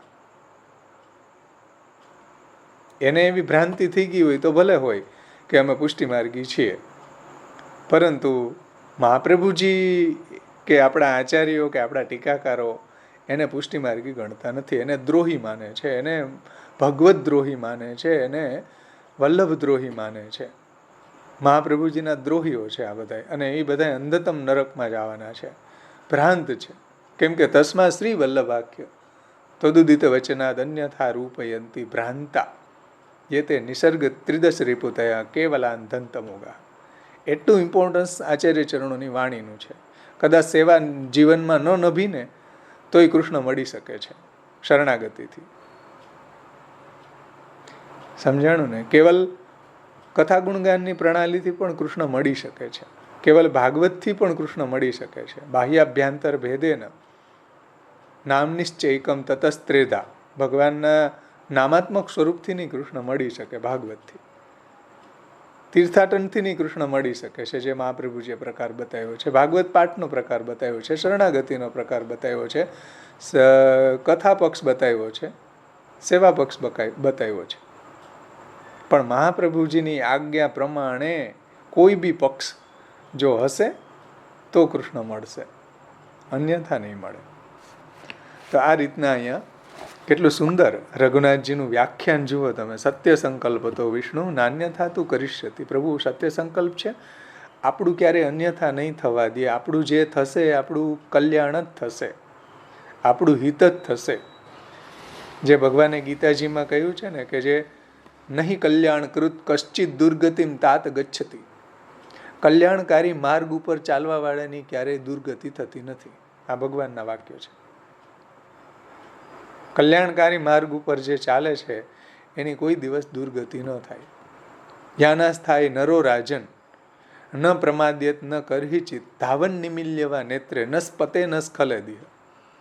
ભાગવત કહે છે કે આ ભક્તિ માર્ગ એવો છે કે એની ઉપર કોઈ આંખો વીંચી નહીં દોડે ને તો પણ એને કોઈ પતનનો ભય નથી, કોઈ સ્ખલનનો ભય નથી. એવો માર્ગ આપણા આચાર્ય ચરણોએ પ્રગટ કર્યો છે. મધુભિત સેવાખ્ય વર્તમાદ ભૂતમ શ્રીમદ ગોકુલનાથ સંગમ સુધા સંપ્રાપકમ તત્ક્ષણાત. જે ગોકુલનાથની સંગમ સુધા છે, જે કોઈને પ્રાપ્ત ન થાય એવી સંગમ સુધા તત્ક્ષણાત. જે ક્ષણે મહાપ્રભુજીનો સંગ થાય એ જ ક્ષણે ગોકુલનાથની સંગમ સુધા આપણને પ્રાપ્ત થાય. ગોકુલનાથ એટલે ગોકુલનાથજી ન સમજતા હો, મહેરબાની કરીને ઠાકોરજી કૃષ્ણ પરબ્રહ્મ. ફરી ત્યાં પાછા બકરું કાઢવા જઈને ઊંટડા પેસાડી દો નહીં તમે, મહેરબાની કરજો થોડીક. ગોકુલનાથ સંગમ સુધા સંપ્રાપકમ તત્ક્ષણ દુષ્પાપમ પ્રકટી ચકાર કરુણા રાગાતિ સંમોહન સહશ્રી વલ્લભ ભાનુ ઉલ્લસતી યહ શ્રી વલ્લભ ઈશાંતર. આ વલ્લભ ભાનુ પ્રગટ થયો છે ભાઈ, મહાપ્રભુજી રૂપી સૂર્ય પ્રગટ થયો કે જે ગોકુલનાથની સંગમ સુધા તત્ક્ષણાત પ્રાપ્ત કરાવી દે એવા આપણા મહાપ્રભુજી છે. અને એની આજ્ઞાનું જો ઉલ્લંઘન કરવામાં આવે તો બહુ મોટો દ્રોહ થઈ જશે, જન્મોના જન્મ વયા જશે, ભગવત પ્રાપ્તિ થશે જ નહીં. તો અહીંયા સુધી આપણે રાખીએ. કોઈને કંઈ પ્રશ્ન હોય તો આપણે એની ચર્ચા કરીએ. 5 મિનિટ છે, નહીંતર આપણે સમાપન કરીએ. જય શ્રી કૃષ્ણ ભાવેશભાઈ. જય શ્રી કૃષ્ણ. આપે જે કીધું કે આપણે મહાપ્રભુજીની આજ્ઞાનું જ પાલન કરવું, બરાબર, એની જ વાણી પ્રમાણ છે ગુસાઈજીની. અત્યારે જે ગુસાઈજીનું નામ આવે છે કે એનો વંશ છે, એનો વંશનું આપણે ક્યારે અપમાન ન કરવું જોઈએ, બરાબર. પણ હવે અત્યારે જે પુરુષોત્તમ માસ ચાલે છે એમાં જે કલેક્શન કરે છે બેઝિકલી, તો એમાં તો આપણે એમાં કઈ રીતે એ લોકોનું કરી શકે? કારણ કે તો રોંગ જ કરે તો આપણે તો વાણી તો કરે અનુસરી શકીએ જ નહીં ને, બટ એનું તો આપણે પ્રમાણ માની શકીએ જ નહીં. કારણ કે એ લોકોને જયારે ક્વેશ્ચન કરવામાં આવે છે ત્યારે એમ કે છે કે વલ્લભ કુળનો દોષ ન જુઓ, બરાબર છે, વલ્લભ કુળનો દોષ ન જુઓ, પણ જ્યાં રોંગ થતું ત્યાં કેવી રીતે આપણે બેસી શકીએ? બરાબર. મહાપ્રભુજીની વાણી જ પ્રમાણ છે ને મહાપ્રભુજીની વાણીથી કંઈ વિરુદ્ધ આચરણ થતું હોય તો એ દોષ નથી. એટલે કે આપણે એનો દોષ નથી જોતા, એ ગુણ જોઈ રહ્યા છીએ. આપણે મહાપ્રભુજીની વાણી અનુરૂપ જોઈ રહ્યા છીએ. આપણે મહાપ્રભુજીના વાણીના ચશ્મા લગાડીને જોઈ રહ્યા છીએ કે આ દોષ છે. એ મહાપ્રભુજીની વાણી પ્રમાણે દોષ છે. આપણે દોષ જોવાની વાત જ આવતી નથી. મહાપ્રભુજી ઓલરેડી સમજાવી જ રાખ્યું છે કે તસ્મા શ્રી વલ્લભાખ્ય તદુદિત વચનાદ અન્યથા રૂપયંતી ભ્રાંતા. તો ગુસાઈજી કહે છે ભ્રાંત છે આ, અંધતમ નરકને પ્રાપ્ત કરવા વાળો છે. આ તો આપણા વચનોય નથી અને આપણે તો નરકમાં જશો એવું કહેતાય નથી. આપણે તો ત્યાંથી દૂર રહેવાની વાત છે. આ તો ગુસાઈજી કહી રહ્યા છે ભાઈ. તો જે કોઈ બી આધુનિક વલ્લભ વંશ છે ને, ગુસાઈજીનું નામ, ગુસાઈજીના જે નામમાં જે નામ આવે છે ને વલ્લભ કુળનું, તો બસ એ કોટ કરીને એમ કે છે કે વલ્લભ કુળ એટલે જે વલ્લભ કુળના જે પણ અત્યારે બાલક છે વલ્લભ જ કહેવાય છે. એ તો રોંગ છે. એવું તો કોઈ ટીકાકારો રોંગ પ્રચાર કરે કે લોકો પાસે કલેક્શન કરીને પુરુષોત્તમ સહસ્ત્ર નામનું એક નામને મનોરથ કરો, આ કરો, ઓ કરો, અલગ કન્ટ્રીમાં જેમ, તો પછી તો એટલે ષોડશ ગ્રંથ સમજવા જરૂરી છે કે ચાલો હવે ગ્રંથ ભણીને સેવા જ કરવાની ને ભાઈ, સેવા કરશો તો આમાં જ ફસાઈ જશો તમે આવા લોકોમાં. એટલે મહાપ્રભુજીની વાણી સમજવી બહુ જરૂરી છે અત્યારે, કે આવા દુસંગમાં ફસાય નહીં, આવા આપણા આચાર્યજીના દ્રોહથી બચી શકીએ. આપણે આવા ભગવત દ્રોહથી બચી શકીએ. એટલે મહાપ્રભુજીના વચનો આપણા માટે એટલા ઇમ્પોર્ટન્સ છે. એના વગર આપણે એક ડગલું આગળ ન ચાલી શકીએ. હા, વનભાઈ.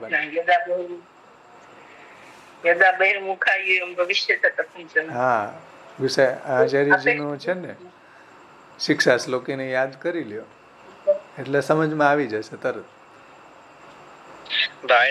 બીજું રાજેશભાઈ જે કહે છે ને કે વલ્લભમાં દોષ નહીં, તો મહાપ્રભુજી ત્યાં વલ્લભ એટલે મહાપ્રભુજી નહીં કે એમના કુલ. મહાપ્રભુજીમાં દોષ નહીં જોવો. મહાપ્રભુજી તો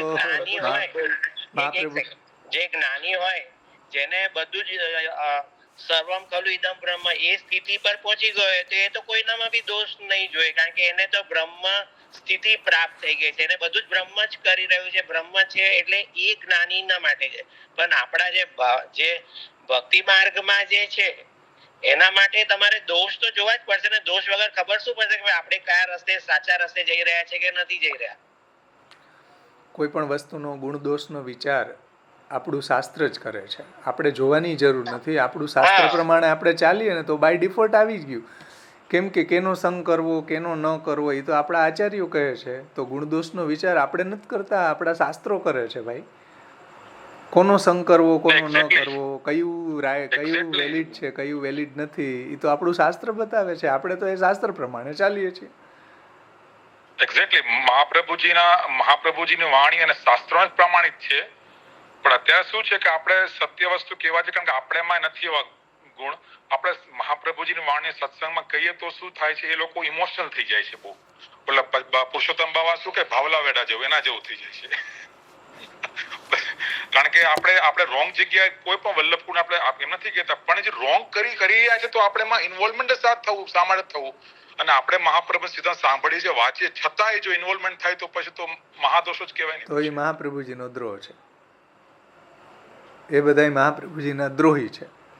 જે કરવાવાળા અને એમાં જે પાર્ટિસિપેન્ટ થાય છે એ બધા સ્વામી દ્રોહો અન્યથા ભવેત. આ મહાપ્રભુજીના શબ્દો છે કે ભાઈ સેવક અસ્તુ ધર્મો એમ સ્વામી સ્વસ્ય કરિષ્યતિ. સ્વામી દ્રોહો અન્યથા ભવેત. સત્ય સંકલ્પતો વિષ્ણુ અન્યથા તું કરિષ્યતિ. આજ્ઞેવ કાર્ય સતતમ સ્વામી દ્રોહો અન્યથા ભવેત.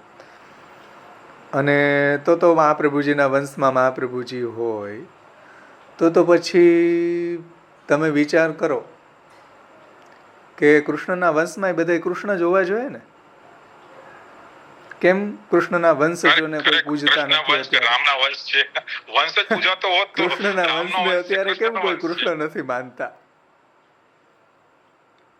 સમજાણું ને? એવી રીતના રામચંદ્રજીના વંશને અત્યારે કઈ બધા રામચંદ્રજી થોડા હોય યાર.